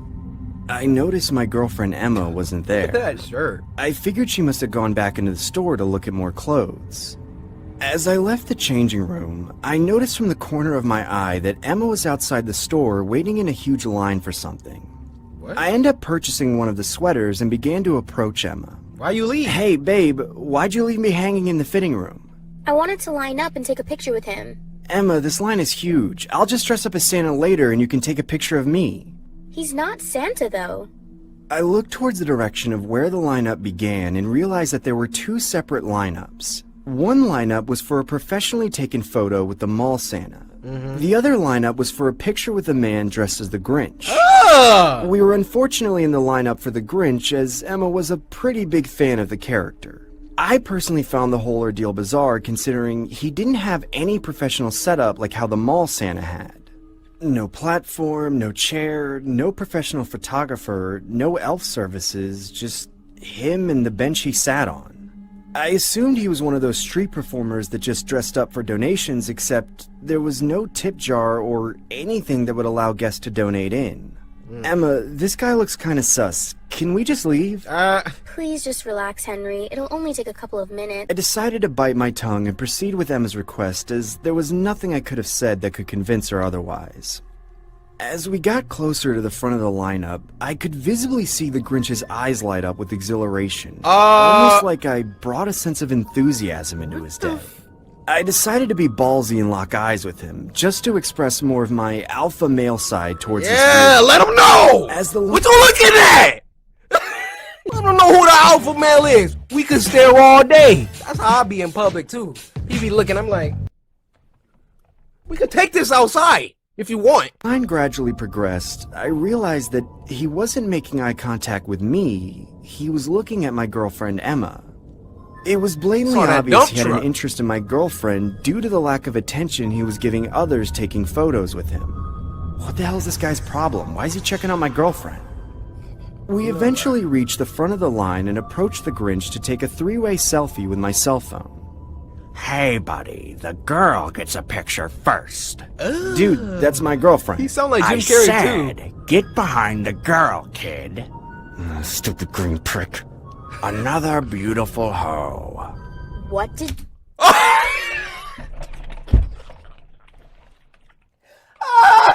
Woke up and chose anarchy! Did you just call me? I mean, ho, ho, ho, Merry Christmas. What's your name, little girl? My name is Emma. Ooh, what a beautiful name to match such a beautiful face. Why don't you come here and sit on Daddy's lap? Whoa! Dude, what the hell is your problem? Back off, loser. She wants a picture with me, not you. He's my boyfriend. Don't talk to him like that. Sit on my lap and be a good girl, Emma, or else Santa won't give you any presents this year. There we go, Emma! Putting you on my naughty list, you little brat! That's when we decided to head home. Yo! Out of pocket! I remember dropping off my girlfriend at her place and then heading home to assist my parents in prepping for the Christmas party the following night. My parents were really old school and put a lot of effort into decorating their household, especially during festive holidays like this. Bruh, that whole ordeal. Later that night, I remember making myself a glass of hot chocolate spiked with a little bit of my dad's whiskey. I sat by the fireplace and enjoyed the fire crackling ambience while casually sipping on my drink. Figured I couldn't go wrong with that on a warm Christmas Eve. Where's your family at?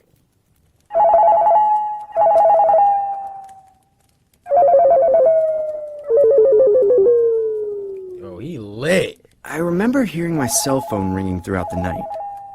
I recall being so intoxicated I couldn't see nor hear anything distinctively. Everything was blurry. It felt virtually impossible to move any fiber of my body, almost like I was stuck in a subconscious state of sleep paralysis. I began to close my eyes and doze off again.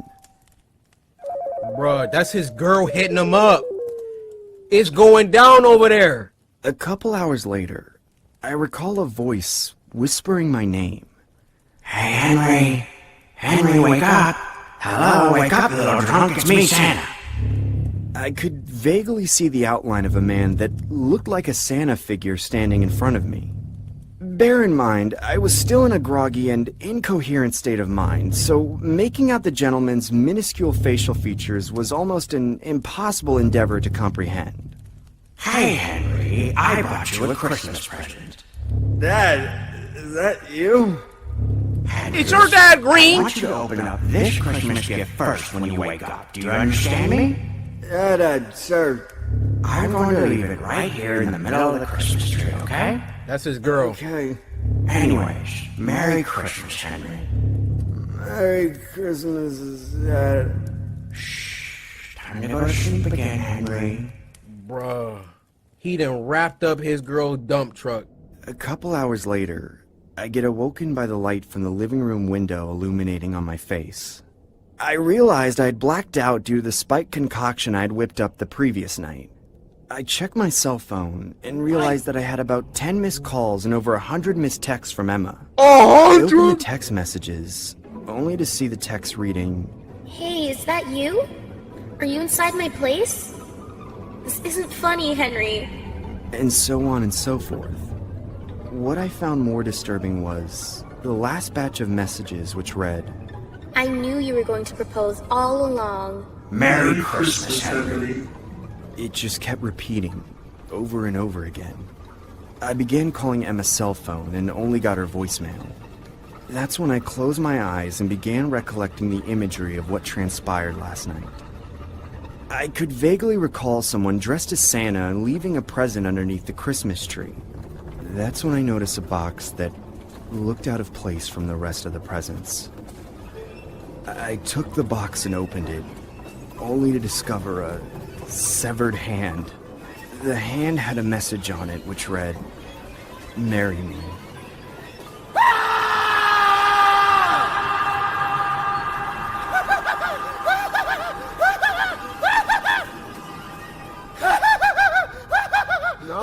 Terrence, why you laughing right now? That freaking Grinch. When all of that joke was popping off at the mall, yo, soon as my man started talking crazy.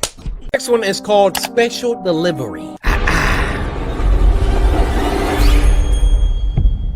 Order up. Number 42. Yeah. Under no circumstances are you to open this box. Okay. Right. Understand? Do not open the box. Yeah. Do not I open you.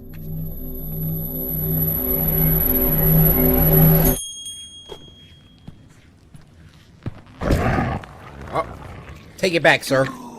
not open. I'm putting it down. Oh, that was him. Okay. It's still Twitch though.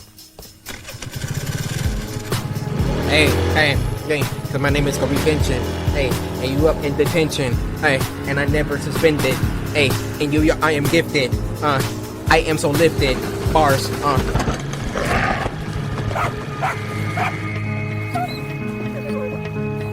You box. What's in your box? Don't look. Continue straight onto Open Box Road. Hey. Keep driving. Keep living. Keep driving. You open the box, you're gonna die.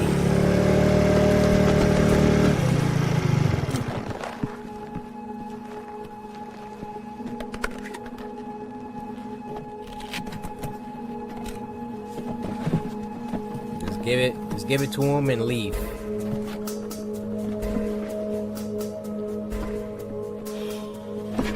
Why?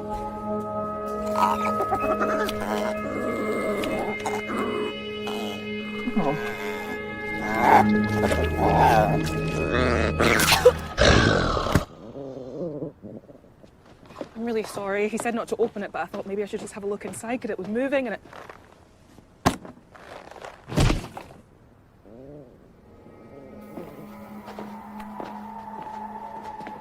Mum, she's really heavy. Exactly. Plenty of human to go around. Tongue? Come on, you. Go wash up. Oh, Dad. Move it. Have to take part in Glar Floor and fight your dad to the death. Oh, not Darth Lar. They told her. That was good. That was good. Okay, Halloween. Okay. He told me not to open it. I thought I'd have to look inside.